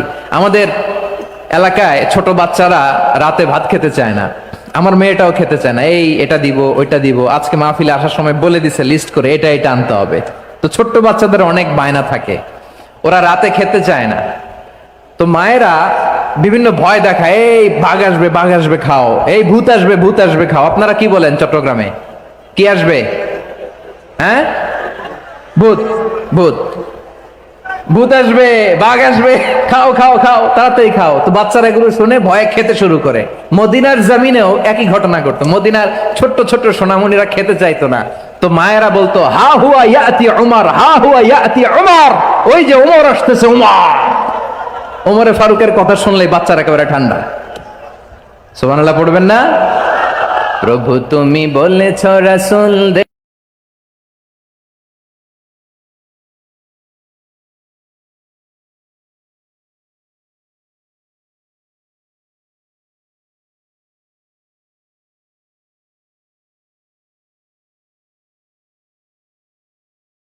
দেবে না, বলনি দেবে না ওমর, বলনি দেবে না হামজা তারিখ, খালিদ বিজয় সমর। প্রভু তুমি বলেছ রাসূল দেবে না, বলনি দেবে না ওমর, বলনি দেবে না হামজা তারিখ, খালিদ বিজয় সমর। প্রভু তুমি বলেছ রাসূল দেবে না। আল্লাহু আকবার। ওমরে ফারুক রাদিয়াল্লাহু তাআলা আনহু, ওনার কথা শুনলে গায়ের মধ্যে গুজবাম হয়, গায়ের পশমগুলো দাঁড়িয়ে যায়। সুবহানাল্লাহ বলেন। কি পার্সোনালিটি ছিল, কি ব্যক্তিত্ব ছিল। মুনাফিকরা ওমরে ফারুককে জমের মতো ভয় পেতেন। শয়তান, খুদ শয়তান এই রাস্তা দিয়ে আসলে শয়তান অন্য রাস্তা দিয়ে হাঁটতো। ওমরে ফারুক রাদিয়াল্লাহু তাআলা আনহুর জীবনে যদি দেখেন, তাহলে সেখানে আপনি আদালতের, ইনসাফের, সুশাসনের, জাস্টিসের নমুনা দেখতে পাবেন। কয়টা শুনবেন? সাইয়েদনা ওমরে ফারুকের রাদিয়াল্লাহু তাআলা আনহুর সন্তান আব্দুর রহমান মিশরে মদ খেয়ে মদ্যপ অবস্থায় ধরা পড়েছে। মদ খাওয়ার কারণে, মদ যদি কেউ পান করে আর যদি প্রমাণিত হয়, তার বিচার হলো 80 বেত। আওয়াজ করে বলেন কয় বেত? বাংলাদেশেও তো এই আইন আছে নাকি? বাংলাদেশে আছে? হ্যাঁ, মদ খাইলে 80 বেত, এই আইন বাংলাদেশে চালু হোক। আমরা চাই কি চাই না? চাই সবাই। এজন্যই তো ইসলাম ভাল লাগে না। ইসলামকে ভাল লাগে না। ইসলামকে আউট করে রাখতে পারলেই তো এরকম বড় বড় বোতল খাওয়া যায়। একেবারে সহজ, পানির মতো সহজ, হিসাব একেবারে সহজ। ওমরে ফারুক রাদিয়াল্লাহু তাআলা আনহুর ছেলে ভুল করে মদ পান করে ফেলেছিলেন। আব্দুর রহমান, ঘটনা ঘটেছে মিশরে। মিশরের গভর্নর তখন আমর ইবনুল আস রাদিয়াল্লাহু তাআলা আনহু। আব্দুর রহমানের ভাই যে গভর্নরকে বলল, গভর্নর যদি একটু দয়া করেন, খলিফার ছেলে আমার ভাই আব্দুর রহমান মদ্যপ অবস্থায় ধরা পড়েছে, জনসম্মুখে যদি আপনি বেত্রাঘাত করেন আমাদের প্রেস্টিজ থাকে না, যদি 80 বেত আপনি মারেন আমার কোনো কথা নাই, কিন্তু ঘরের ভেতরে মারেন। আব্দুর রহমানের ভাইয়ের সুপারিশ শুনে সাইয়েদনা আমর ইবনুল আস রাদিয়াল্লাহু তাআলা আনহু রাজি হয়ে গেলেন। ঘরের ভেতরে লোকচক্ষুর আড়ালে 80 বেত তিনি মানলেন। কিন্তু ঘটনাক্রমে এই কথা লুকিয়ে লুকিয়ে ঘরের ভেতরে 80 বেত মারার কথা সাইয়েদনা ওমর ফারুক মদিনা থেকে জানতে পারলেন। মদিনা থেকে তিনি ফরমান জারি করলেন, এই বিচার যেমনটি আমর ইবনুল আস আদায় করেছে, এটা প্রকৃতপক্ষে আদায় হয় নাই। আসো সবাই মদিনায় আসো, আমর ইবনুল আস মদিনায় আসো, আব্দুর রহমানও আসো, সবাই আসো, জনসম্মুখে এই বিচার কার্যকর করতে হবে। সাইয়েদনা ওমর ফারুক মসজিদে নববীর পিলারের মধ্যে নিজের ছেলেকে বাঁধলেন, আবার জনসম্মুখে 80টা বেত তার গায়ের মধ্যে মারলেন। মাজমুয়ে ফাতাওয়া ইবনে তাইমিয়া রাহিমাহুল্লাহ উনি এটা নকল করেছেন। এটা সবচেয়ে বিশুদ্ধ মত। আরো অনেক মত আছে, মারা গেছে কবরের উপর, ওগুলো বাদই দিলাম। কেমন খলিফা ছিলেন, কেমন খলিফা। পশ্চিমারা তোমরা জাস্টিস আমাদেরকে শেখাও, ইনসাফ কারে বলে সুশাসন আমাদেরকে তোমরা শিখাও। ওমরে ফারুক রাদিয়াল্লাহু তাআলা আনহু ওইটাকে, ওই বিচারকে তিনি ধর্তব্য মনে করেন নাই। মদিনাতে এনে আবার জনসম্মুখে আবার 80 বেত মেরেছেন। মিশরে ওমরে ফারুক রাদিয়াল্লাহু তাআলা আনহু আমর ইবনে আল-আসকে গভর্নর করে পাঠালেন। সেখানে আমর ইবনে আল-আসের ছেলে একটা প্রতিযোগিতায় রানার আপ হয়েছে। এক মিশরি সেখানে চ্যাম্পিয়ন হয়েছে। রানার আপ বুঝতে পেরেছেন তো? রানার আপ সেকেন্ড হয়েছে, এক মিশরি হয়েছে চ্যাম্পিয়ন প্রথম। কিন্তু গভর্নরের ছেলে ও জিততে পারে নাই। ও রাগে ওই মিশরির গায়ের মধ্যে কয়েকটা লাঠি দিয়ে বাড়ি মেরেছে। মিশরি যে মদিনাতে ওমরে ফারুকের কাছে বিচার দিলেন, আপনার গভর্নরের ছেলে অন্যায়ভাবে আমার গায়ে হাত তুলেছে। সাইয়েদনা ওমরে ফারুক আবার ফরমান জারি করলেন, আসো মদিনাতে আসো। মিশরীকে ডাকলেন। ওই মিশরের গভর্নর আমর ইবনে আল-আস রাদিয়াল্লাহু তাআলা আনহুকে ডাকলেন, তার ছেলেকেও ডাকলেন। সবাই বসে রইল। আমর ইবনে আল-আস রাদিয়াল্লাহু তাআলা আনহু মাথা নিচু করে বসে আছেন, লজ্জায় কাচুমাচু। হায় হায়, আজকে আমার ছেলের কারণে আমিরুল মুমিনিন খলিফাতুল মুসলিমিন ওমরে ফারুকের কাছে আমি জনসম্মুখে লজ্জিত হচ্ছি। সাইয়েদনা ওমরে ফারুক বললেন, এই নাও লাঠি। গভর্নরের ছেলে তোমার মাথার মধ্যে যতগুলো বাড়ি মেরেছে, আজকে জনসম্মুখে তুমি অতগুলা বাড়ি মারো। মিশরি বলে, থাক, আপনি যে ডেকে আনছেন সবার সামনে এটা বলছেন, এতেই আমি খুশি। আল্লাহু আকবার। আপনার মহানুভবতা দেখে আমি খুশি, আর অপমানের দরকার নাই। ওমরে ফারুক বলে, না, খবরদার, এই কথা মিশরি তুমি বলো না, মারো, যতগুলা বাড়ি মেরেছে মারো। বাধ্য হয়ে মিশরি আমর ইবনে আল-আসের সামনে ওনার কলিজার টুকরা সন্তানের মাথার মধ্যে বাড়ি মারতে আরম্ভ করলেন।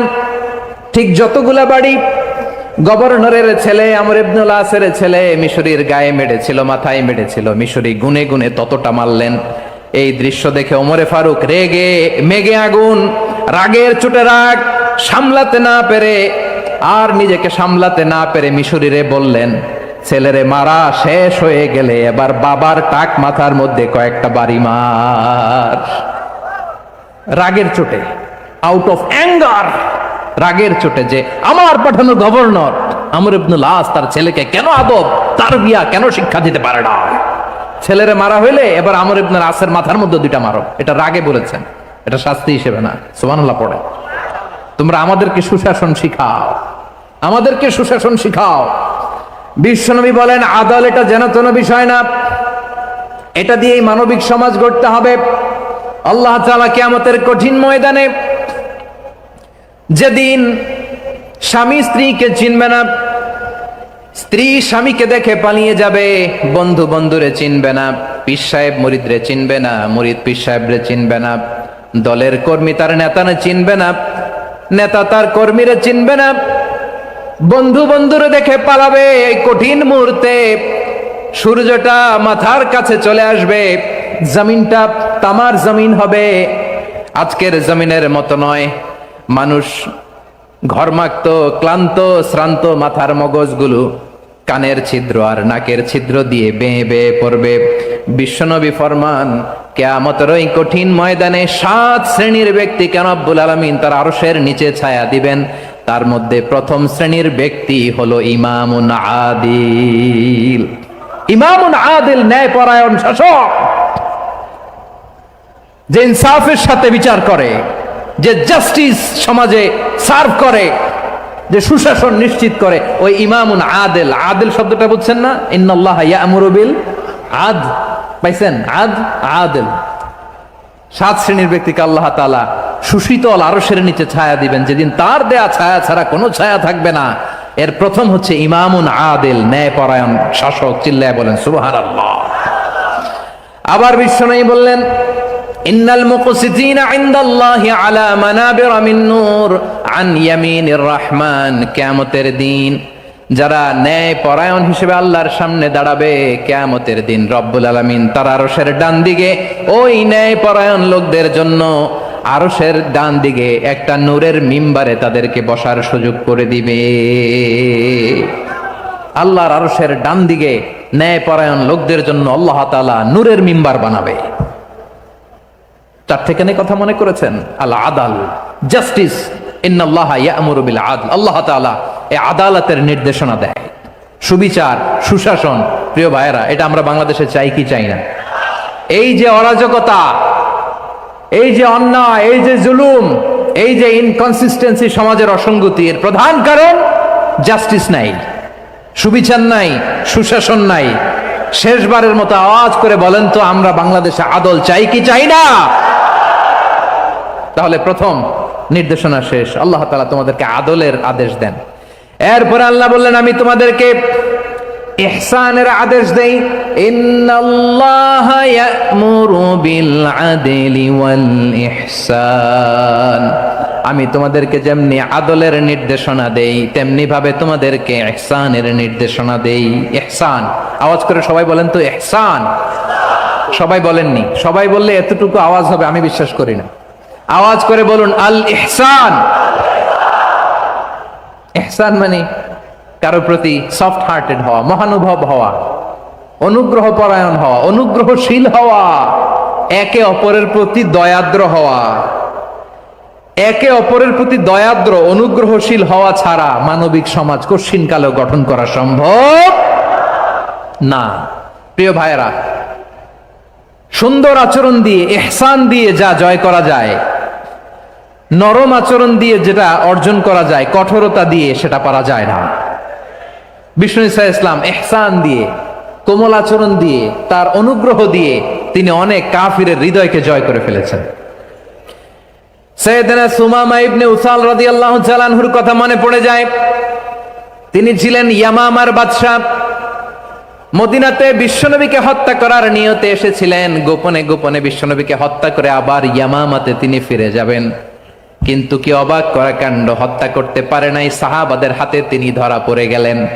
সাইয়েদনা সুমামা ইবনে উসাল রাদিয়াল্লাহু তাআলা আনহু হত্যার নিয়তে আসলেন, কিন্তু হত্যা করতে পারলেন না। সাহাবারা ওনাকে ধরে ফেললেন, ধরে মসজিদে নববীর পিলারের মধ্যে বেঁধে রাখলেন। সুমামা ইবনে উসাল, সিরাত থেকে শুনেন, সিরাত থেকে শোনাচ্ছি। রাদিয়াল্লাহু তাআলা আনহু ইয়ামামার অধিপতি ছিলেন।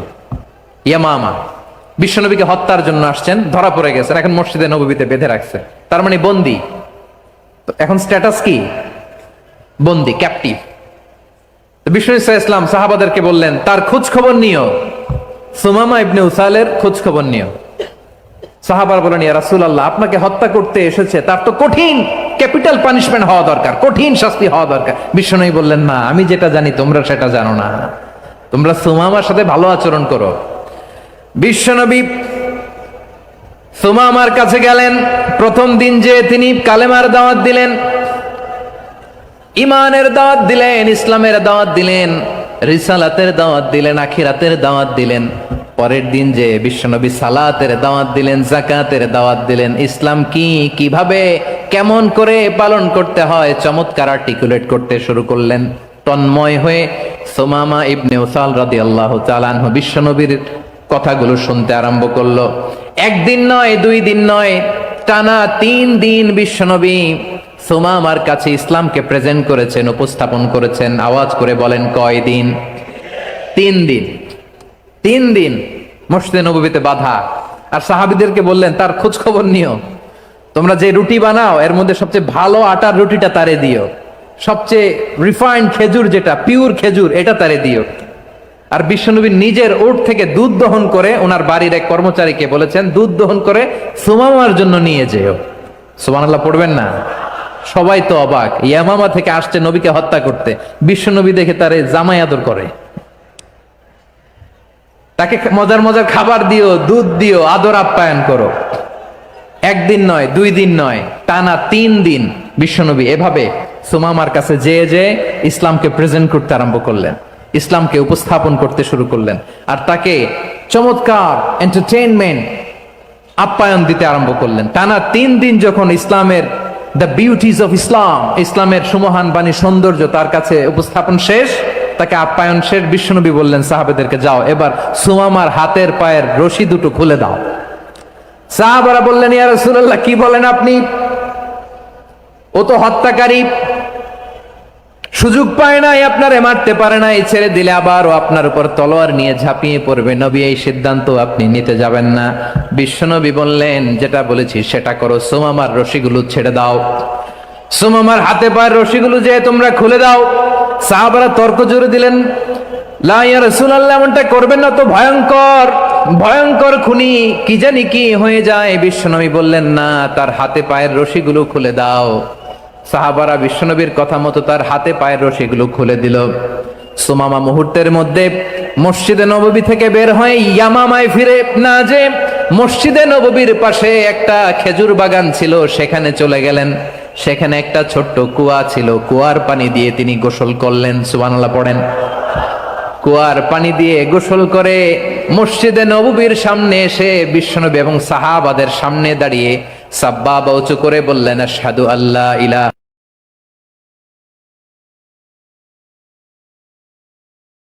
ইল্লাল্লাহ ওয়া আশহাদু আন্না মুহাম্মাদান আবদুহু ওয়া রাসূলুহু।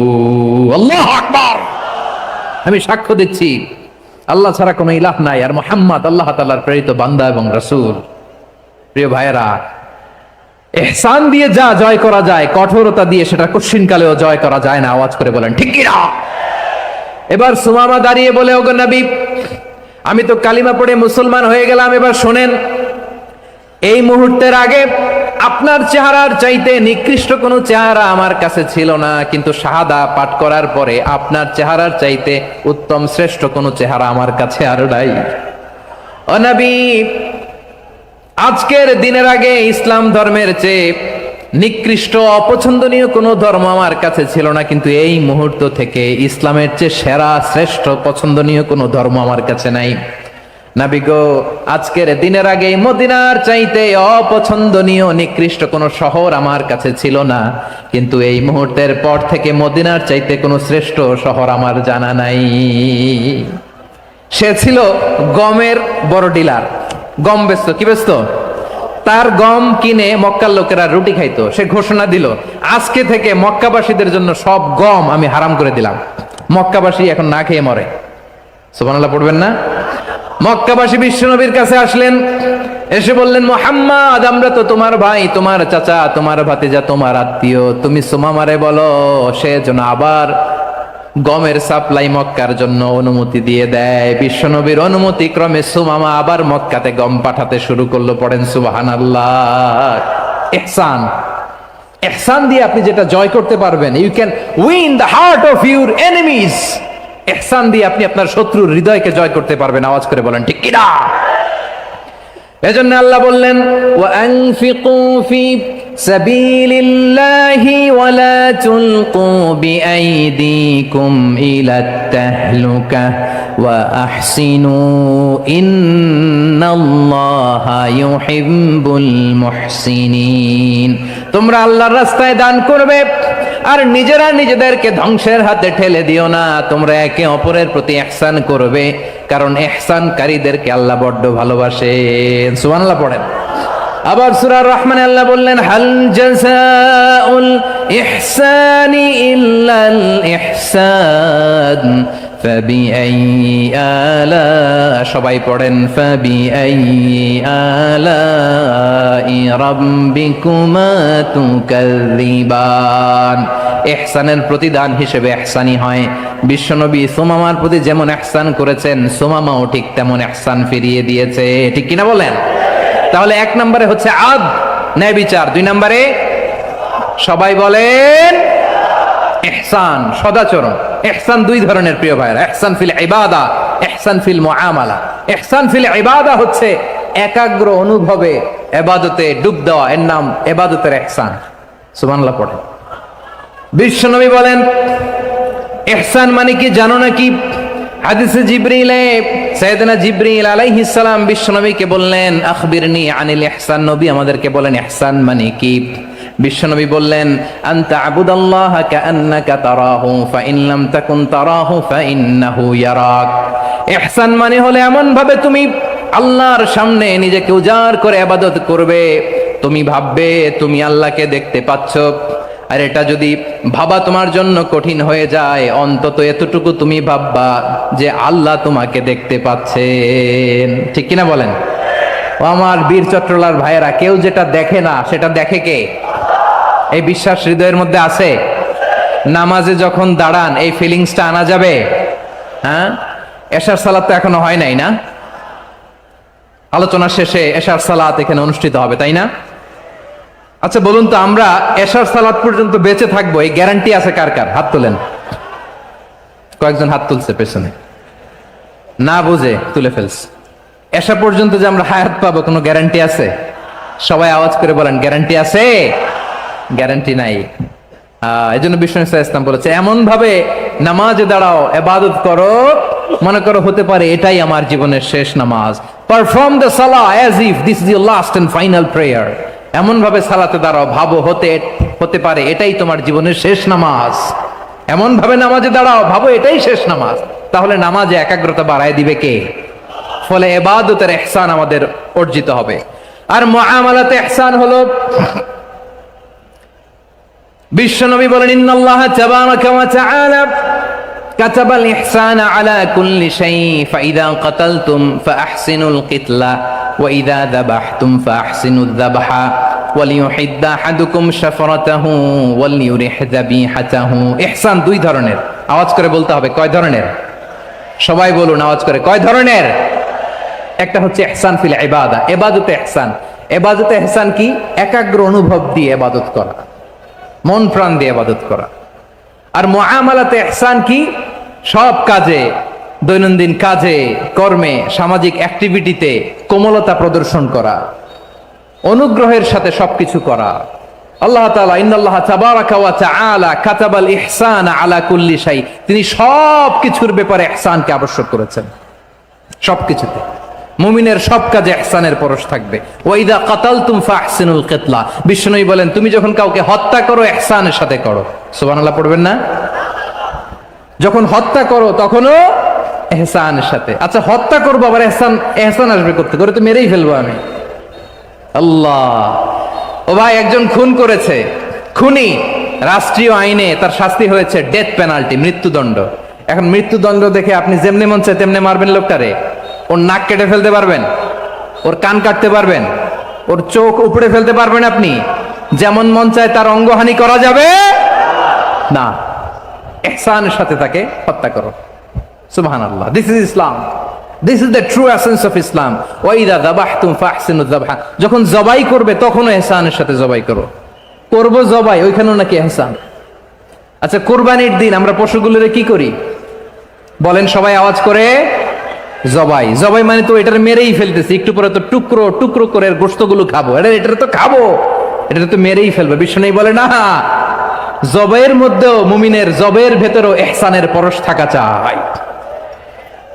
যখন জবাই করবে প্রাণীটাকে হাত পা টাইট করে বেঁধে নাও, ছুরিটাকে শার্পেন করে নাও, ধারালো করে নাও, যাতে অল্প সময়ে জবাইটা হয়ে যায়, প্রাণীটা যাতে কম কষ্ট পায়। সুবহানাল্লাহ পড়ে। দিস ইজ কল্ড ইহসান।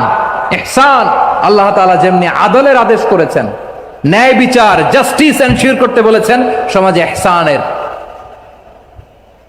ব্যবহার, ইহসানের অনুশীলন তিনি করতে বলেছেন। এজন্য মুমিনের প্রতিটি কাজে, আমার চট্টগ্রামের ভাইয়েরা আমার দিকে তাকান, খেয়াল করে শুনুন, মুমিন জীবনের প্রতিটি কাজে ইহসানের পরশ থাকা চাই। আমরা যেন আমাদের পরিবারের প্রতি ইহসান করি, আমরা যেন আমাদের কর্মচারীদের প্রতি ইহসান করি, আমরা যেন আমাদের কলিগদের প্রতি ইহসান করি, আমরা যেন আমাদের ভাইদের প্রতি ইহসান করি। মুমিন জীবনের প্রতি কাজে ইহসানের পরশ থাকার দরকার আছে না নাই? কথা বুঝতে পেরেছেন? তাহলে আল্লাহ তাআলার তিনটা আদেশ ছিল, কয়টা গেল? ভুলে গেছে, ভুলে গেছে চট্টগ্রাম। তিনটা আদেশের মধ্যে কয়টা বললাম? প্রথমে কি ছিল? আদল। 2 নম্বরে, 3 নম্বরে রব্বুল আলামিন বললেন ওয়া ইতাইদিল কুরবা, নিকটাত্মীয়দেরকে দান করো। নিকট আত্মীয়দেরকে দাও, যারা তোমাদের ব্লাড কানেকশনের আত্মীয় তাদেরকে তোমরা দাও। এখানে জেনারেলি বললেন দাও, কি দিব সেটা তিনি এখানে বলেন নাই, সেটা তিনি সূরাতুল ইসরার মধ্যে বলেছেন। আল্লাহ বলেন ওয়া আতিযাল কুরবা হাক্কা, নিকট আত্মীয়দেরকে তাদের অধিকার, তাদের প্রাপ্য তোমরা বুঝিয়ে দাও। দেখেন, একটা শান্তির সমাজ, একটা সমৃদ্ধ সমাজ, একটা মানবিক সমাজ গঠনের জন্য আল্লাহ তাআলা বেশি না, মাত্র তিনটা অর্ডার, তিনটা ভার্ডিক্ট তিনি জারি করেছেন। 1 নাম্বার সুশাসন, ন্যায় বিচার। 2 নাম্বার ইহসান। 3 নাম্বার নিকটাত্মীয়, যারা কাছের, তোমার ভেরি ক্লোজ রিলেশনশিপে আছে, তাদেরকে দাও।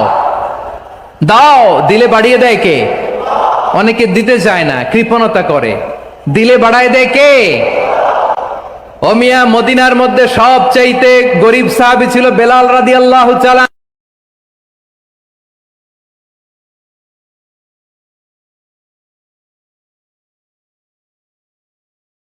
আনহু।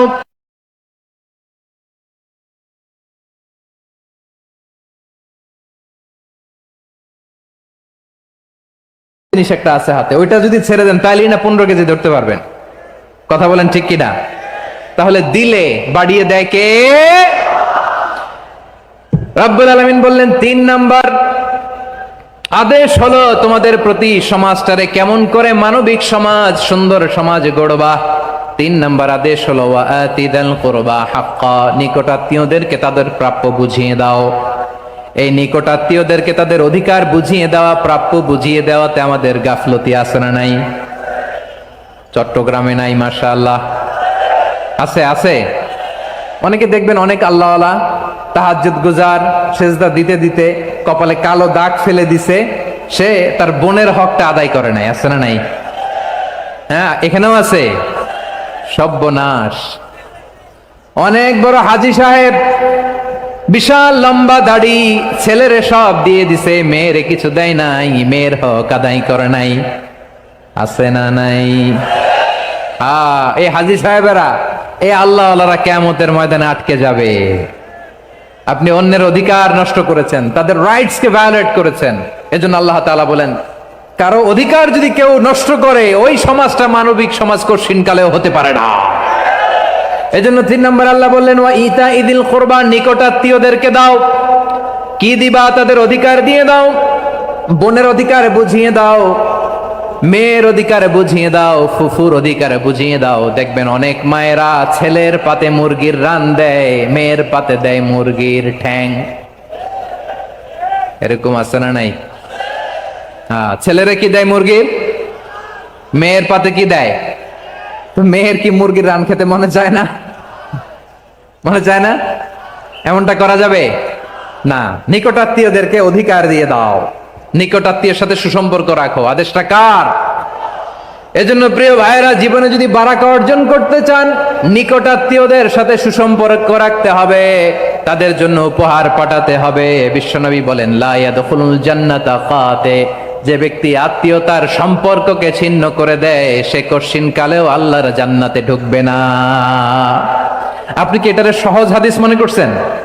এটা সহজ কথা। আপনি ভাবছেন আপনার নামাজ আপনারে বাঁচাতে পারবে, আপনার রোজা বাঁচাতে পারবে, আপনার তাহাজ্জুদ আপনারে বাঁচাতে পারবে? অধিকার নষ্ট করলে কিছুই আপনারে বাঁচাতে পারবে না। এজন্য নিকট আত্মীয়দেরকে দিতে হবে বেশি বেশি। বিশ্বনবী বলেন ইন্না সাদাকাতা আলাল মিসকিনি সাদাকা ওয়া আলা যির রাহিমি ইসনাতান সাদাকাতুন ওয়া সিলা। মিসকিনরে দান করলে শুধু দানের সওয়াব হয়, নিকট আত্মীয়কে দান করলে 2টার সওয়াব হয়। সাদাকার সওয়াব হয়, আবার আত্মীয়তার বন্ধন অটুট রাখার সওয়াব হয়ে যায়।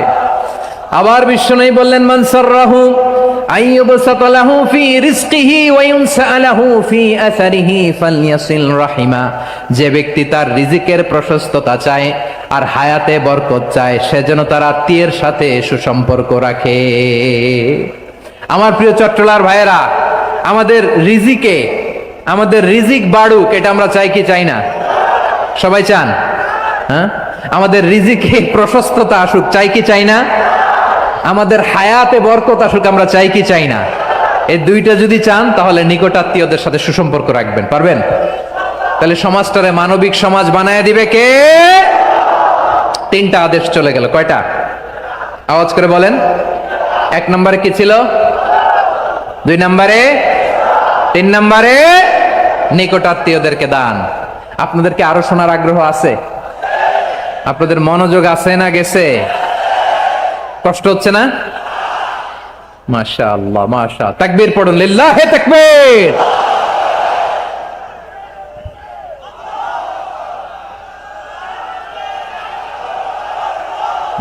মাশাআল্লাহ।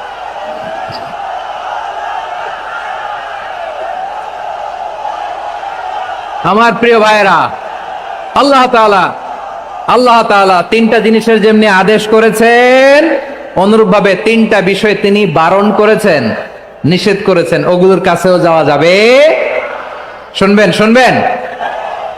রাব্বুল আলামিন বলেন, ওয়ায়ানহা আনিল ফাহশাই ওয়াল মুনকারি ওয়াল বাগি। আমি যেমনি তিনটি বিষয়ে আদেশ করলাম, অনুরূপভাবে তিনটি বিষয়ে বারণ করলাম, নিষেধ করলাম। আমার এক নাম্বার নিষেধাজ্ঞা হলো অশ্লীলতার প্রতি। ফাহশা, ওয়ায়ানহা আনিল ফাহশা, আল্লাহ তাআলা অশ্লীলতাকে নিষেধ করেছেন। কোন জিনিসকে? সবাই বলুন, কোন জিনিসকে? যত ধরনের, যত টাইপের, যত ক্যাটাগরির অশ্লীলতা হতে পারে, সব অশ্লীলতাকে হারাম করেছেন কে? ফাহশা মানে কি?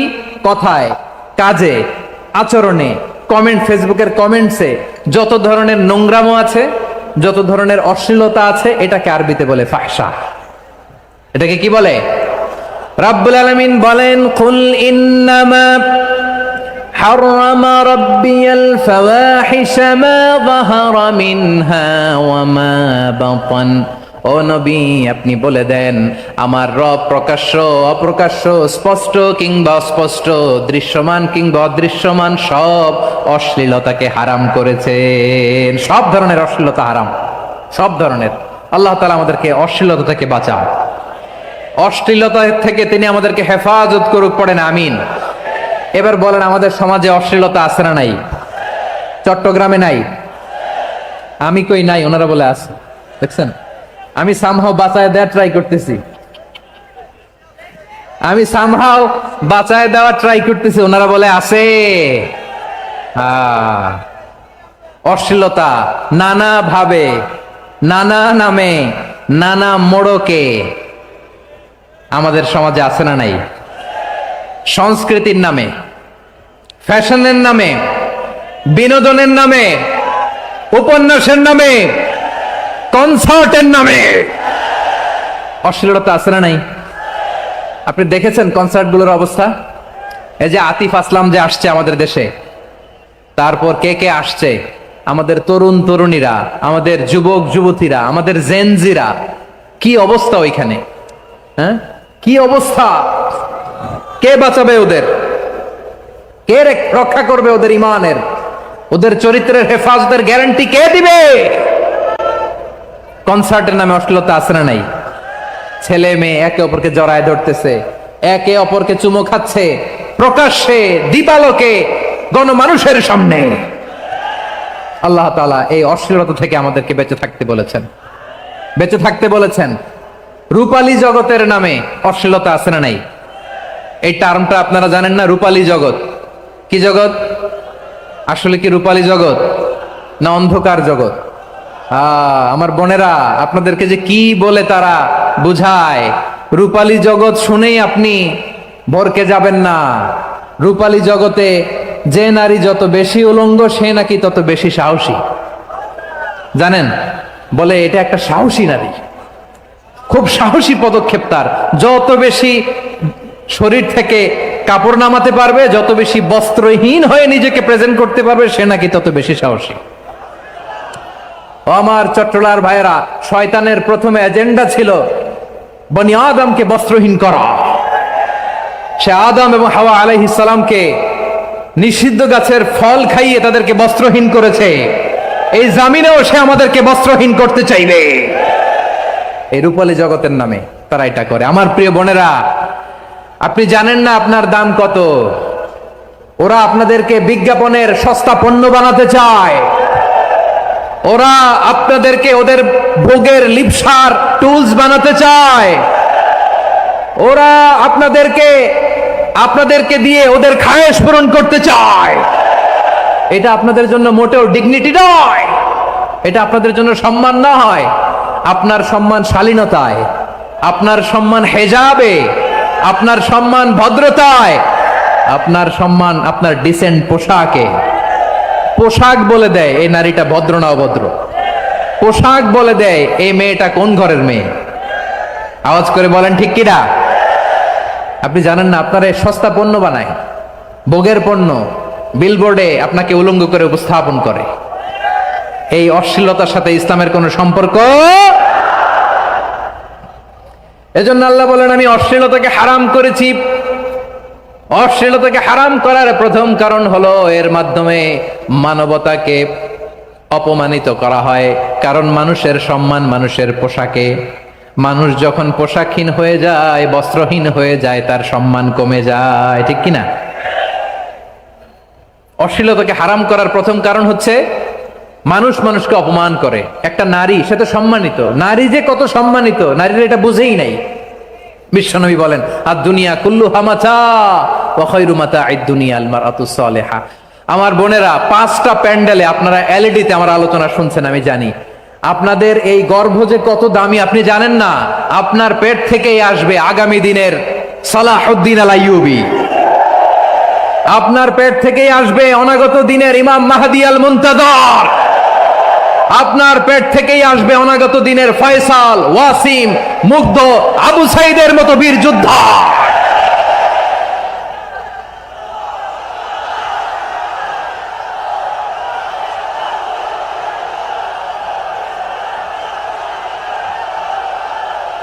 আমার প্রিয় বোনেরা, আমার প্রিয় বোনেরা, বিশ্বনবীর কথার ওজন খেয়াল করেন। আর দুনিয়া কুল্লুহা মাতা ওয়া খায়রু মাতা'আদ দুনিয়া আল মারআতুস সালিহা। দুনিয়ার সবকিছুই অ্যাসেট, এর মধ্যে সবচেয়ে দামি অ্যাসেট নেককার নারী। আপনার গর্ভ যে কত দামি আপনি জানেন না। নিজের সময়টাকে কাজে লাগান, কোরআন পড়েন, সুন্নাহ পড়েন। আপনার অনেক দায়িত্ব ঘরে। You are the MD of your family. একটা family it's a very big institution. পরিবার একটা অনেক বড় প্রতিষ্ঠান। And you are the MD of your institution. আপনি এই পরিবারের MD, managing director of your family. এখানে আপনার কত দায়িত্ব। আপনি ছেলে মেয়েদেরকে তারবিয়া করবেন। আপনি আপনার স্বামীর জন্য ঘরটার জান্নাতের নীর বানাবেন। আপনার জন্য জান্নাতের ডুপ্লেক্স বাড়ি ওইখানে তৈরি করে রাখবে কে? আপনি যে কত দামি আপনি জানেন না। নারীদেরকে আল্লাহ বানিয়েছেন উচ্চতর করে, নিম্নতর নয়। নারীদেরকে ছোট্ট জিনিস দিলে এটার বড় করে দেয়। নারীদেরকে ভ্রূণ দিলে, শুক্রাণু দিলে নারী এটারে বাচ্চা হিসেবে উপহার দেয়, ঠিক কিনা? বিয়ের মাধ্যমে স্বামী যখন তার শুক্রাণু তার স্ত্রীকে উপহার দেয়, স্ত্রী রিটার্নে কি উপহার দেয়? ফুল ফর্ম বেবি, মানব সন্তান। দেখছেন, আপনি দিলেন একটুক, উনি দিছে বিশাল। আপনি যদি নারীকে বাজার এনে দেন, নারী এটাকে সুস্বাদু খাবারে রূপান্তর করে দেয়। আপনি তাকে একটা মুচকি হাসি দিয়ে দেন, সে তার কলিজা দিয়ে দেয়। কিন্তু যদি আপনি তার মনে কষ্ট দেন, সে আপনার জীবনকে জাহান্নাম বানায়া দেয়। খবর আছে, নারীর মন বুঝতে পারলে নেয়ামত, বুঝতে না পারলে কিয়ামত, ঠিক কিনা বলেন? আমার প্রিয় বোনেরা, আপনি যে কত দামি আপনি জানেন না।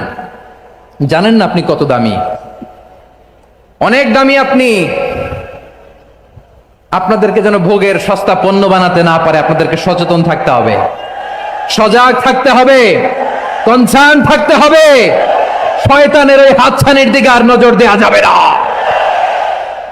তাহলে কেন আল্লাহ তাআলা এই ফাহশা অশ্লীলতাকে হারাম করলেন? 1 নাম্বার, এতে হিউম্যান ডিগনিটি কমে। 2 নাম্বার, এতে মানুষের অধিকার নষ্ট হয়। আপনি বিয়ে করেছেন, এরে পরকিয়া করেন, ওর সাথে এরকম আছে না নাই? স্ত্রীর অধিকার নষ্ট করেছেন। আপনি বিবাহ সম্পর্কে আবদ্ধ হয়েছেন তার সাথে, আপনি পরকিয়া করেন ওই ছেলের সাথে, আপনি আপনার হাজবেন্ডের সাথে বিট্রে করেছেন। এজন্য আল্লাহ অশ্লীলতাকে হারাম করেছেন। অশ্লীলতাকে হারাম করার আরেকটা কারণ হচ্ছে আল্লাহ তাআলা এই হিউম্যান জেনারেশনকে এটাকে প্রিজার্ভ করতে চায়। হিফজুন নাসল, এটা মাকাসিদুশ শরিয়ার অনেক গুরুত্বপূর্ণ একটা মাকাসিদ, অনেক গুরুত্বপূর্ণ। আপনার নাসল, আপনার জেনারেশনকে সংরক্ষণ করা। এই যে আসতেছে ফেব্রুয়ারি, কত ফেব্রুয়ারি জানো? এটা কি বিশ্ব ভালোবাসা দিবস? হ্যাঁ, কি দিবস? এই বিশ্ব ভালোবাসা দিবসের সাথে মুসলমানদের কোনো সম্পর্ক নাই। আমার প্রিয় ভাইরা, এই যে আপনি অবৈধ সম্পর্কে জড়ালেন, কেন আল্লাহ অশ্লীলতাকে হারাম করেছে দেখেন। বলতেছিলাম যে এটা আপনার নাসল, আপনার জেনারেশন, আপনার লিনিয়েজ আপনার বংশকে প্রিজার্ভ করা, কে কার বাবা, কে কার মা, বাবা মা জানা, প্রজন্মকে প্রিজার্ভ করা, এটা ইসলাম ওয়াজিব করে দিয়েছে। এই যে অবৈধ সম্পর্কের কারণে, বিশ্ব বেহায়া দিবসের কারণে, এগুলোর আউটপুট হিসেবে মাঝে মাঝে ঢাকা মেডিকেলের ডাস্টবিনে নবজাতকের বাচ্চার কান্নার আওয়াজ শুনতে পাওয়া যায়। চট্টগ্রাম মেডিকেলের ডাস্টবিনে নবজাতকের কান্না শুনতে পাওয়া যায়। বীর চট্টলার মুসলমানেরা বুঝতে পারলে আওয়াজ করে বলেন, এই যে চট্টগ্রাম মেডিকেলে যে নবজাতকটা পাওয়া গেল, ওর বাবাকে আমাকে বলেন, ওর বাবাকে, ওর মাকে, ও কোন ফ্যামিলির সন্তান কেউ জানে? আপনি হিউম্যান ডিগনিটিকে অপমান করেছেন না? আপনি তার ভবিষ্যৎকে অন্ধকার করেছেন না? আপনি তার লিনিয়েজকে প্রশ্নবিদ্ধ করে দিয়েছেন না? এই জন্য আল্লাহ তাআলা অশ্লীলতাকে আমাদের জন্য হারাম করে দিয়েছেন। পড়েন সুবহানাল্লাহ। এই জন্য রব্বুল আলামিন বলেন, কুল ইন্নামা حرم ربي الفواحش ما ظهر منها وما بطن। প্রকাশ্য সব অশ্লীলতাকে হারাম ঘোষণা করে দিয়েছে কে? আবার দুনিয়ার বুকে যারা অশ্লীলতার প্রসার করে তাদের জন্য শাস্তি মজুদ রেখেছে কে?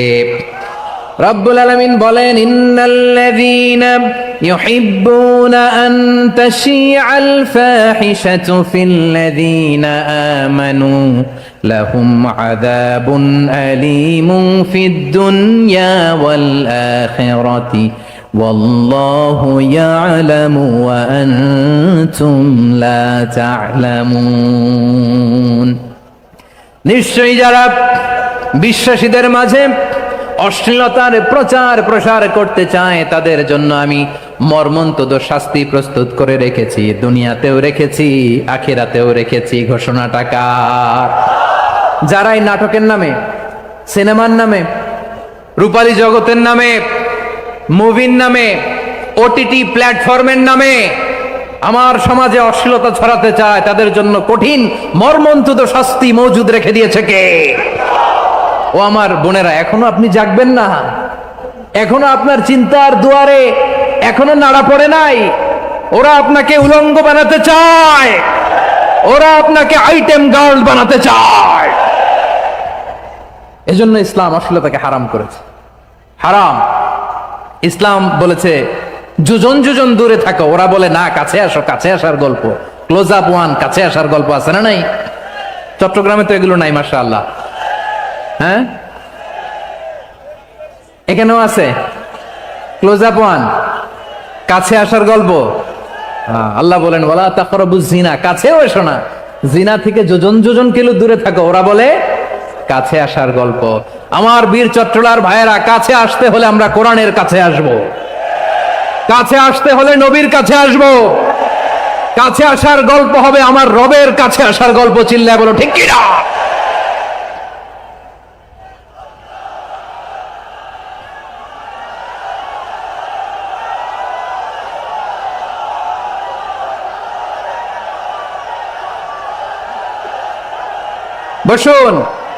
বসুন আমার ভাইয়েরা। তাহলে অশ্লীলতার সাথে আমাদের কোনো সম্পর্ক? সবাই বলতে পারেননি, আওয়াজ করে বলুন, অশ্লীলতার সাথে আমাদের কোনো সম্পর্ক? আমরা এই সমস্ত ক্লোজ আপ ওয়ান, কাছে আসার গল্পের প্রোগ্রামে যাব? আমরা কোন ধরনের অশ্লীল কন্টেন্ট সোশ্যাল মিডিয়ায়, টিভিতে দেখব? কি যুগ যে আমরা কাটাচ্ছি আপনি কল্পনা করতে পারবেন না। পর্ন ইন্ডাস্ট্রি,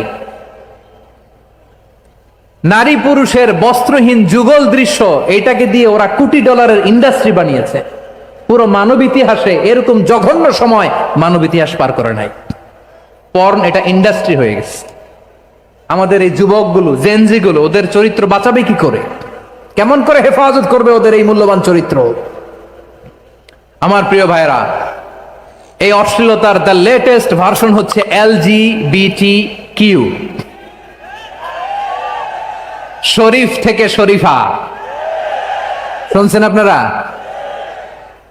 দেখতে পুরুষ, আসলেই পুরুষ, সুস্থ একজন পুরুষ, 4 সন্তানের বাবা, বলে আমি মনে মনে নারী। দেখতে নারী, সুস্থ নারী, আসলেই সে দিব্যি একজন নারী, বলে আমি মনে মনে পুরুষ। সবচেয়ে ভয়ঙ্কর অশ্লীলতার সবচাইতে লেটেস্ট ভার্সন হচ্ছে এই ট্রান্সজেন্ডারিজম। সুস্থ পুরুষ তার বায়োলজিক্যাল গ্রোথকে হরমোন দিয়ে স্টপ করে দিয়ে সে সার্জারি করে নারী হতে চায়। সুস্থ নারী পুরুষ হতে চায়। পুরুষের প্রতি সেক্সুয়ালি আকর্ষণ বোধ করে। এটা লূত আলাইহিস সালামের কওমের মধ্যে ছিল। এটাকেও আল্লাহ কোরআনে ফাহিশা বলেছেন। ওয়ালুতান ইয قال لقومه أتأتون الفاحشة ما سبقكم بها من أحد من العالمين। লূত আলাইহিস সালাম বললেন, তোমরা কি এমন এক অশ্লীল কার্যক্রমে ডুব দিলে নাকি যেটা গোটা বিশ্বের কেউ কখনো করে নাই, তোমরাই প্রথম করেছো? পড়েন না আউযুবিল্লাহ। এই পশ্চিমের এই রোগ আমার দেশে যেন আসতে না পারে, আমাদের সজাগ থাকতে হবে। প্রিয় ভাইরা, চিল্লায় বলেন ঠিক কি না? পশ্চিমের অবস্থা ভয়ঙ্কর। পাশ্চাত্যে আমি যুক্তরাষ্ট্রে ছিলাম অনেকদিন, কয়েক মাস, বিভিন্ন স্টেটে ঘুরেছি। গার্ডিয়ানরা উদ্বিগ্ন। ছেলে মেয়েদেরকে, ছোট্ট ছেলে মেয়ে, ওদেরকে জিজ্ঞেস করে, তুমি how do you feel right now inside yourself? তুমি ভিতরে ভিতরে কেমন ফিল করো? তোমার কি ছেলে ছেলে লাগে না মেয়ে মেয়ে লাগে? আচ্ছা বলেন, এই ছোট্ট বাচ্চাটাও কি এগুলো জেন্ডার অ্যাসাইনমেন্ট বলতে এগুলো কিছু বুঝে? এইভাবে মিসগাইড করা হচ্ছে। কৌতূহল বশত ছোট্ট ছেলে যদি বলে আমার তো মেয়ে মেয়ে লাগে, তখন বলে যে না তুমি মেয়ে, ছেলে না। মা বাবা বাধা দিলে ওকে আলাদা গভর্নমেন্ট হাউসে নিয়ে যায়। ভয়ঙ্করতম অবস্থা। আমরা একটা সময়ে শুনতাম যে হুজুর আমার ছেলেটা খুব ভালো, হাফেজে কোরআন, আল্লাহওয়ালা। হুজুর আমার ছেলে দাড়ি রাখছে, আল্লাহওয়ালা। হুজুর আমার ছেলে 5 ওয়াক্ত সালাত জামাতের সাথে পড়ে, তার মানে আল্লাহওয়ালা। পশ্চিমে যে আমি কি শুনছি জানেন? ওরা বলে হুজুর আমার ছেলেটা ইউনিভার্সিটির একটা মেয়ের সাথে প্রেম করে, ও খুব আল্লাহওয়ালা, হুজুর দোয়া করবেন। এর কারণ ওদের কাছে আল্লাহওয়ালার ক্রাইটেরিয়া হচ্ছে হুজুর আমার ছেলেটা আরেক ছেলের পছন্দ করে নাই, আমার মেয়েটা আরেক মেয়েকে ভালোবাসে নাই, এজন্য আমার ছেলেটা আল্লাহওয়ালা, হুজুর ওর জন্য একটু দোয়া করে দিয়েন। কি চ্যালেঞ্জ ওরা ফেস করতেছে। ওনার ছেলে যে আরেক ছেলেরে বিয়ে করবে না, এটাতেই উনি খুশি যে আলহামদুলিল্লাহ আমার ছেলেটা একটা মেয়েরে ভালোবাসে, আমার মেয়েটা একটা ছেলেরে ভালোবাসে, মানে এটা খুব আল্লাহওয়ালা। নাউজুবিল্লাহ পড়তে পারলেন না? এজন্য অশ্লীলতার সাথে আমাদের কোনো সম্পর্ক।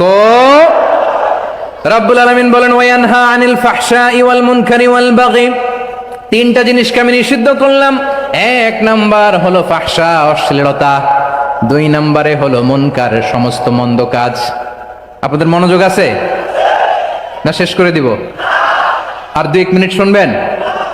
আচ্ছা বলি তাহলে, আর 2-1 মিনিট। তাহলে নিষেধাজ্ঞা জারি করেছেন 3টা জিনিসের উপর। 1 নাম্বার কি? ফাহশা, অশ্লীলতা। 2 নাম্বার মুনকার। মুনকার মানে হচ্ছে যত মন্দ কাজ, খারাপ কাজ, বাজে কাজ, এটার বলে মুনকার। এটার কি বলে? আপনারা পড়ছেন না তা'মুরুনা বিল মা'রুফি ওয়া তানহাউনা আনিল মুনকার। ভালো কাজের আদেশ, সৎ কাজের আদেশ, অসৎ কাজের নিষেধ। মুনকার, মুনকার হচ্ছে মানুষের স্বাভাবিক বিবেকবোধ যেটাকে খারাপ বলে, ওইটাই মুনকার। পৃথিবীর সব আসমানি গ্রন্থ যেটাকে খারাপ বলেছে, মানুষের স্বাভাবিক বিবেকবোধ যেটাকে খারাপ বলেছে, এগুলো সব মুনকার। যেমন ইফটিজিং, এটা কি ভালো না খারাপ? মজুদদারি, খাদ্যে ভেজাল দেওয়া, ওজনে কম দেওয়া, মাছে ফরমালিন মিশানো, চাঁদাবাজি, টেন্ডারবাজি, দখলবাজি, এগুলো আমাদের স্বাভাবিক বিবেকেই বলে এগুলো খারাপ, এগুলো হচ্ছে মুনকার। আল্লাহ তাআলা এই মুনকার থেকে আমাদেরকে বেঁচে থাকতে বলেন, আর শয়তান এই মুনকারের প্রতি আমাদেরকে উদ্বুদ্ধ করে। আল্লাহ তাআলা বললেন ইয়া আইয়ুহাল্লাযীনা আমানু লা তাত্তাবিউ খুতুওয়াতিশ শাইতান ফাইন ওয়া মান ইয়াত্তাবি' খুতুওয়াতিশ শাইতানি ফাইন্নাহু ইয়া'মুরু বিল ফাহশাই ওয়াল মুনকার। আল্লাহ বললেন আমার গোলামেরা শোনো শোনো, ও আমার বিশ্বাসী বান্দারা খবরদার, তোমরা কশিনকালেও শয়তানের পদাঙ্ক অনুসরণ করবে না, কারণ শয়তান তোমাদেরকে অশ্লীলতা এবং মন্দ কাজের দিকে উদ্বুদ্ধ করে। আমাদের কাজ হচ্ছে শয়তান আমাদেরকে যেদিকে নিতে চায় আমরা তার উল্টা দিকে যাব, ঠিক কিনা বলে? শয়তান এই মন্দ কাজকে আমাদের কাছে বিউটিফাই করে, চাকচিক্যময় করে আমাদের সামনে উপস্থাপন করে। এজন্য আল্লাহ বলেন মুনকারকে থামাতে হবে, মুনকার প্রতিরোধ করতে হবে। মুনকার প্রতিরোধের দায়িত্ব শুধু আমাদের নাকি? শুধু আপনার খতিব সাহেবের? ইমাম সাহেবের নাকি মুসলিম উম্মার সবার? আওয়াজ করে বলুন। মুনকার অসৎ কাজ প্রতিরোধের দায়িত্ব কার? রাব্বুল আলামিন বলেন, কুনতুম খায়রা উম্মাতিন উখরিজাত লিন-নাসি তা'মুরুনা বিল মা'রুফি ওয়া তানহাউনা আনিল মুনকার। তোমাদেরকে শ্রেষ্ঠ জাতি করে জমিনের মধ্যে আবির্ভূত করা হয়েছে, যাতে করে তোমরা জমিনের ভেতরে সৎ কাজের আদেশ করতে পারো আর অসৎ কাজের নিষেধ করতে পারো। উম্মাহ কুনতুম খায়রা, তাহলে গোটা উম্মার দায়িত্ব, এটা বুঝতে পারছেন তো? আচ্ছা, আরো নিচে আসেন। এরপরে আল্লাহ বললেন, শুধু উম্মাহ না, এই জমিনের রাজত্ব আমি যাদের হাতে দেই, এই জমিনের মালিক আমি যাদেরকে বানিয়ে দেই, যাদেরকে আমি সরকারের দায়িত্ব দেই, তাদেরকেও মুনকার প্রতিরোধের দায়িত্ব দিয়েছে কে? আল্লাহ বলেন, যারা ক্ষমতার মসনদে বসেছে তাদেরকে 4 দফা কর্মসূচি আমি আল্লাহ দিলাম। আওয়াজ করে বলেন, কয় দফা? আল্লাহ বলেন, আল্লাযীনা ইম্মাক্কান্নাহুম ফিল আরদি আকামুস সালাতা ওয়া আতাউয যাকাতা ওয়া আমারু বিল মা'রুফি ওয়া নাহাউ আনিল মুনকার ওয়ালিল্লাহি আকিবাতুল উমুর। যারা এই জমিনের উত্তরাধিকার হয়েছে তারা 4 দফা কর্মসূচি নিয়ে সামনে আগাবা। সালাত কায়েম করবা, যাকাত আদায় করবা, সৎ কাজের আদেশ দিবা, অসৎ কাজ থেকে মুনকার প্রতিরোধ করবা। আদেশটা কার? আমার প্রিয় চট্টলার ভাইরা, পুরো উম্মার দায়িত্ব মুনকার প্রতিরোধ করা, সরকার প্রধানের দায়িত্ব মুনকার প্রতিরোধ করা। এরপর আল্লাহ বলেন, প্রতিটা ফ্যামিলির যিনি প্রধান সিইও বাবা, প্রত্যেক বাবারও দায়িত্ব এই মুনকার প্রতিরোধ করা। আওয়াজ করে বলেন ঠিক কিনা? যেমনটি সাইয়েদনা লুকমান আলাইহিস সালাম ওনার কলিজার টুকরা সন্তানকে আদেশ করেছেন, ইয়া বুনাইয়া আকিমিস সালাতা ওয়া'মুর বিল মা'রুফি ওয়ানহা আনিল মুনকার। পড়েন সুবহানাল্লাহ। বাবা ছেলেকে সবক দিচ্ছে। কে সবক দিচ্ছে? কাকে? লুকমান আলাইহিস সালাম ছেলেকে বলতেছে, ওরে আমার কলিজার টুকরা সন্তান, ওরে আমার বাছা, নামাজ কায়েম করবা, সৎ কাজের আদেশ দিবা, আর মুনকার প্রতিরোধ করবা, অসৎ কাজ, সমাজ থেকে খারাপ কাজকে ঝেঁটে বিদায় করে দিবা। তাহলে দেখেন, আমি স্টেপ বাই স্টেপ নামলাম। পুরা উম্মার দায়িত্ব, জমিনের উত্তরাধিকারী আল্লাহ যাদেরকে বানিয়েছেন সরকার, তাদের দায়িত্ব, প্রতিটি ফ্যামিলির প্রধানের দায়িত্ব। এরপরে বিশ্বনবী বলেন, সচেতন প্রতিটি মুসলিমের দায়িত্ব সমাজ থেকে মুনকারকে উৎখাত করা। বিশ্বনবী বলেছেন, মান রাআ মিনকুম মুনকারান ফালিয়ুগাইয়িরহু বিয়াদিহি فإن لم يستطع فبلسانه وإن لم يستطع فبقلبه وذلك أضعف الإيمان। সমাজে যে মুনকার দেখবে, খারাপ কাজ দেখবে, সে যেন হাত দিয়ে সেটাকে থামায়। কি দিয়ে? আপনাদের তো হাত নাই না? হাত আছে, হাত আছে।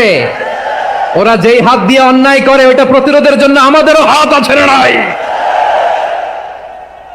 থামাতে হবে, থামাতে হবে।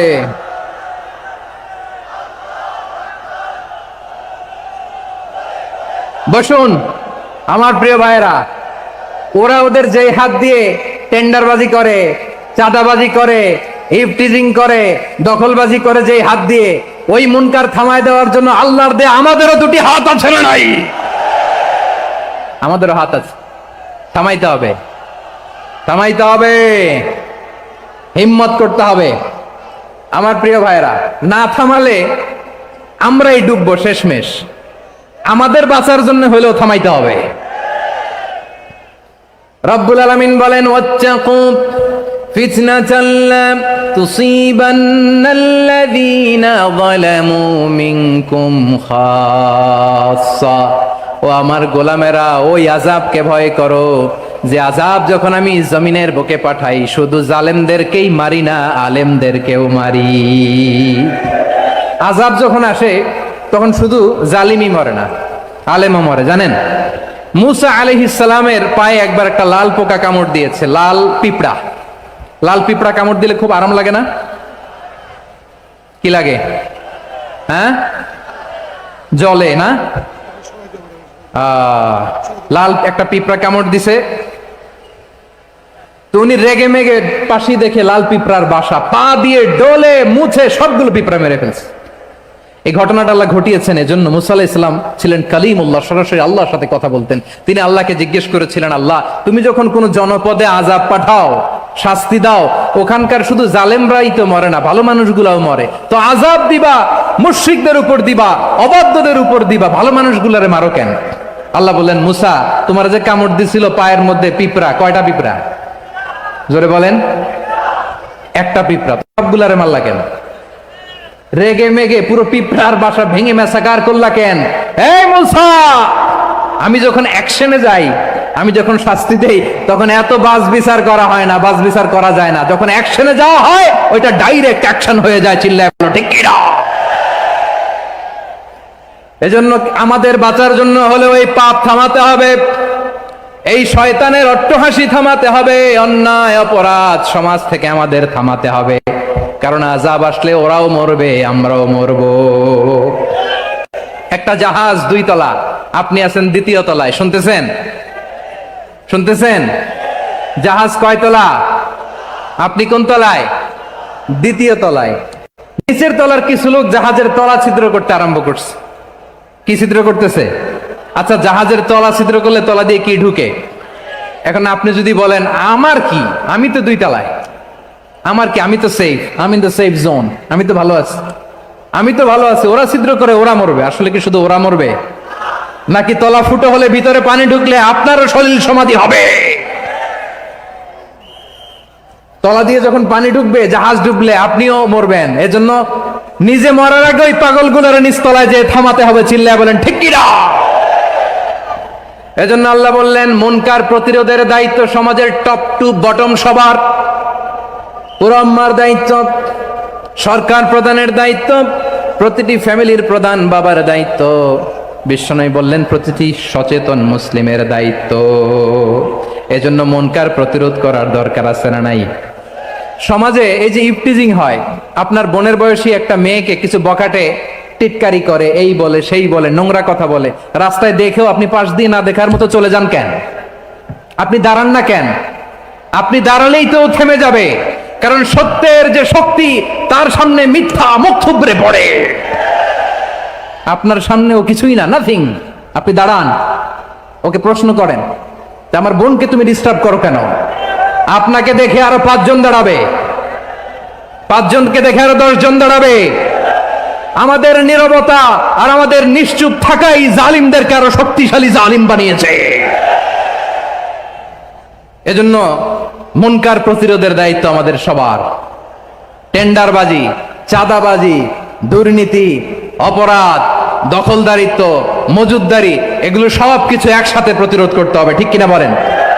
একটা মানবিক সমাজ যদি চাই, প্রতিরোধ করতে হবে। প্রিয় ভাইয়েরা, আল্লাহর শপথ নিয়ে বলি, এই নাসিহাত গুলো সবার জন্য, সব দলের জন্য, সব মতের মানুষের জন্য।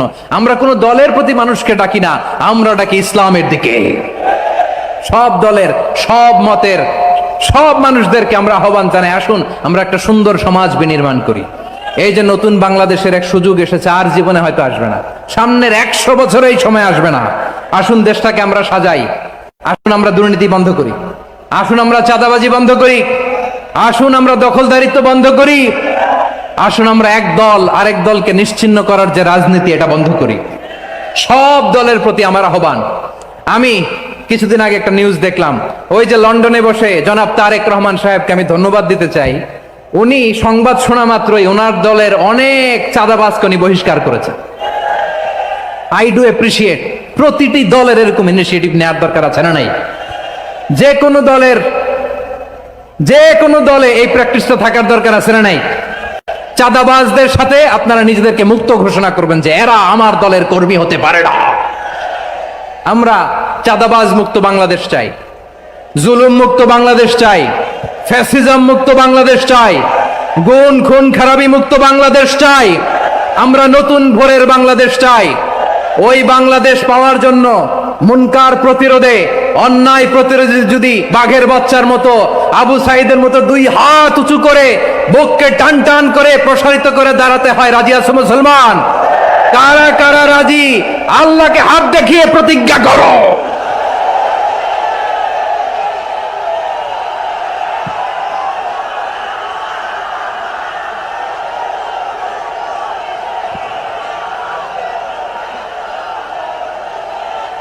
আমার প্রিয় ভাইয়েরা বসুন, বসুন আমার ভাইয়েরা। রাব্বুল আলামিন বলেন, ওয়ায়ানহা আনিল ফাহশাই ওয়াল মুনকারি ওয়াল বাগি ইয়াইদুকুম লাআল্লাকুম তাযাক্কারুন। বসুন। আল্লাহ বললেন, আমি অশ্লীলতাকে নিষেধ করি, আমি সব ধরনের মন্দ কাজকে নিষিদ্ধ করি, সব শেষে আমি সীমা লঙ্ঘনকে তোমাদের জন্য নিষিদ্ধ করি। আলোচনা মনে আছে তো, না ভুলে গেছেন? নিষিদ্ধ করেছেন কয়টা জিনিস? 1 নম্বরে অশ্লীলতা, 2 নম্বরে মুনকার তথা সব মন্দ কাজ, 3 নম্বরে আল বাগি সীমা লঙ্ঘন, ক্রসিং দ্য লিমিট। সীমা লঙ্ঘন করা ভালো না। We all should know our limits. চিল্লায় বলেন ঠিক কিনা? একই আয়াতে আল্লাহ বললেন, কুল ইন্নামা হাররামা রাব্বিয়াল ফাওয়াহিশা মা যাহারা মিনহা ওয়া মা বাতানা ওয়াল ইসমা ওয়াল বাগিয়া বিগাইরিল হক। অন্যায় ভাবে যে অবাধ্য হয়, যে সীমা লঙ্ঘন করে, তাদেরকেও আমি এটা হারাম করে দিলাম। সীমা লঙ্ঘন করা হারাম, সীমা লঙ্ঘন করা হারাম। আল্লাহ বারবার বারবার আমাদেরকে ওয়ার্নিং দেয়। যখন আমরা থামি না তখন আল্লাহ ধরে, যখন ধরে তখন ছাড়ে না। ধরে ধরে ধরে না, ধরলে আল্লাহ। ফেরাউনকে কিন্তু হুট করে ধরে নাই, আপনারা জানেন 9 বার ওয়ার্নিং দিয়েছে। ফেরাউনকে আল্লাহ তাআলা ওয়ার্নিং দিয়েছিল কয়বার? বীর চট্টলার বীর সেনানীরা আওয়াজ করে বলেন, ফেরাউনকে ধরার আগে ওয়ার্নিং দেওয়া হয়েছিল কয়টা? রাব্বুল আলামিন বলেন, ওয়ালাকাদ আতাইনা মূসা 9 আয়াতিন বাইয়িনাত। 9টা মুআজিজা দেখিয়েছি। 1 2 3 বারবার এইভাবে রিমাইন্ডার, ওইভাবে রিমাইন্ডার, এইভাবে নসিহাত, ওইভাবে দাওয়া। ফাকুলা লাহু কাওলান লাইয়িনা, নরম করে বলো, সফট করে বলো, যত ওয়ে হতে পারে দাওয়া মেথডোলজি। মূসা আলাইহিস সালামের সব অ্যাপ্লাই শেষ। 10ম বারে যে আল্লাহ ধরছে, 10ম বারে যে ধরেছে। এজন্য আল্লাহ বলেন, আমি সীমা লঙ্ঘনকে পছন্দ করি না। কোরআনের অন্য আয়াতে বাগীকে বলা হয়েছে আল ইতিদা। সীমা লঙ্ঘন যারা করে তাদেরকে আল্লাহ বলেছেন মুতাদিন। ওয়াকাতিলু ফি সাবিলিল্লাহিল্লাযীনা ইউকাতিলুনাকুম ওয়া লা তা'তাদু ইন্নাল্লাহা লা ইউহিব্বুল মুতাদিন। আমি সীমা লঙ্ঘনকারীদেরকে কোশ্চেনকালেও পছন্দ করি না। আমরা যেন সীমা লঙ্ঘন না করি। রাজি আছেন তো? যে কোনো ক্ষেত্রে ইবাদতে যেন সীমা লঙ্ঘন না করি। অনেকে আমরা ইবাদতে সীমা লঙ্ঘন করে ফেলি। বিশ্বনবী সাল্লাল্লাহু আলাইহি ওয়াসাল্লাম যেটা শিখিয়েছেন, এর বাইরে যে অতিরিক্ত বুজুর্গ হতে চায়, এরকম আছে না নাই? করা যাবে না, কোনো ক্ষেত্রেই সীমা লঙ্ঘন করা যাবে, এমনকি যুদ্ধ ক্ষেত্রেও না। বিশ্বনবী সাল্লাল্লাহু আলাইহি ওয়াসাল্লাম বলেন, খবরদার যুদ্ধ ক্ষেত্রেও সীমা লঙ্ঘন করো না। কি সুন্দর ইসলাম আমরা পেয়েছি। বিশ্বনবী বলেন, খবরদার যুদ্ধের ময়দানে কোনো নারীর গায়ে হাত তোলো না, কোনো শিশুর গায়ে হাত তোলো না, কোনো গবাদি পশু হত্যা করো না, কোনো শস্য ক্ষেত্র ধ্বংস করো না, ইবাদতরত অন্য ধর্মের কোনো সন্ন্যাসীর গায়ে হাত তুলো না। বলেন সুবহানাল্লাহ। তাহলে আমরা সীমা লঙ্ঘন করতে পারবো? প্রিয় ভাইরা, একটা সুখী, সমৃদ্ধ, শান্তির সমাজ, মানবিক সমাজ যদি আমরা গঠন করতে চাই, আমাদের আল্লাহর দেয়া কয়টা আদেশ মানতে হবে বলেন দেখি? সবাই বলেন কয়টা? আর বেঁচে থাকতে হবে কয়টা জিনিস থেকে? আওয়াজ করে বলেন কয়টা? আচ্ছা, আদেশ নাম্বার 1 কি ছিল বলেন? আল্লাহর আদেশ কি? 1 নাম্বার আদাল, ন্যায়পরায়ণতা। আমরা সুবিচার, সুশাসন, ন্যায় বিচার চাই কি চাই না? 2 নম্বরে কি ছিল? মাশাআল্লাহ, আওয়াজ করে বলেন 2 নম্বরে কি ছিল? ইহসান। আমরা যেন সবার প্রতি দয়া পরবশ হই, ইহসান করি। 3 নম্বরে কি ছিল? নিকটাত্মীয়দের দান করা, তাদের অধিকার প্রাপ্য বুঝিয়ে দেওয়া। পাশাপাশি 3টা জিনিস থেকে আল্লাহ বারণ করেছেন, নিষেধ করেছেন। তার প্রথমটা ফাহশা, অশ্লীলতা। অশ্লীলতার সাথে আমাদের কোনো সম্পর্ক। আজকের এই ঐতিহাসিক চট্টগ্রামের প্যারেড ময়দান থেকে আমরা যত ধরনের মা যাহারা মিনহা মা বাতান, প্রকাশ্য অপ্রকাশ্য, দৃশ্যমান অদৃশ্যমান, সব অশ্লীলতা থেকে নিজেদেরকে মুক্ত ঘোষণা করলাম। অশ্লীলতাকে আমরা না বলে দিলাম। আওয়াজ করে সবাই বলুন নো। অশ্লীলতার সাথে আমাদের কোনো সম্পর্ক। 2 নম্বর নিষেধাজ্ঞা কি ছিল? আল মুনকার, সমাজের যত মন্দ কাজ, এগুলোকে আমরা প্রতিরোধ করব। রাজি আছেন তো সবাই? 3 নম্বরে আল বাগী, সীমালঙ্ঘন। কোন মুসলিম সীমালঙ্ঘন করে না, এমনকি যুদ্ধ ক্ষেত্রেও না। আওয়াজ করে বলেন ঠিক কিনা? রাব্বুল আলামিন শেষে বললেন ইয়াইদুকুম লাআল্লাকুম তাযাক্কারুন, আল্লাহ তোমাদেরকে উপদেশ দেন যাতে তোমরা শিক্ষা গ্রহণ করো। আমরা উপদেশ দিব, আমরা জোর করে কাউরে কিছু মানাতে চাই না। লা ইকরাহা ফিদ্দিন ওয়া যাক্কির ফাইন্না যিকরা তানফাউল মুমিনিন, উপদেশ দিলে এটা মুমিনদের কাজে দেয়। লাস্তা আলাইহিম বিমুসাইতির ইন্নামা আনতা মুযাক্কির, নবী হে আপনি রিমাইন্ডার দাতা, আপনি উপদেশ দিবেন। আমরাও বিশ্বনবীর এই হাদিসগুলো থেকে, কোরআনের আয়াত থেকে রিমাইন্ডার, এই কথামালা বাণী বাহক হিসেবে এই বাণীগুলো আপনাদের সাথে কাছে পৌঁছে দিলাম। আমরা আল্লাহ তাআলার কাছে প্রার্থনা করি, আল্লাহ আমরা যেন আদল দিয়ে আমাদের সমাজকে গঠন করতে পারি। আল্লাহ আমরা যেন ইহসান করতে পারি, আমরা যেন নিকটাত্মীয়দের দান করতে পারি। আল্লাহ যত ধরনের অশ্লীলতা, অনাচার, মন্দ কাজ, সীমালঙ্ঘন, অবাধ্যতা থেকে যেন আমরা বেঁচে থাকতে পারি। আল্লাহ তাআলা আমাদের সবাইকে কথাগুলো বোঝার ও আমল করার তৌফিক দান করুক। হাযা মা ইনদি ওয়াল ইলমু ইনদাল্লাহ আলাইহি তাওয়াক্কালতু ওয়া ইলাইহি উনীব। প্রিয় ভাইরা, আমি আপনাদের সবার জন্য দোয়া করি, আপনারাও আমার জন্য দোয়া রাখবেন। আমাদের পাশেই আছেন আমাদের সকলের শ্রদ্ধাভাজন, আমাদের মুরব্বী আওলাদে রাসূল আনোয়ার হোসেন তাহের জাবির আল মাদানী হাফিজাহুল্লাহু ওয়া রাআ। সবাই বসুন, উঠবেন না, কেউ উঠবেন না। উঠলেন কেন? উঠলেন কেন?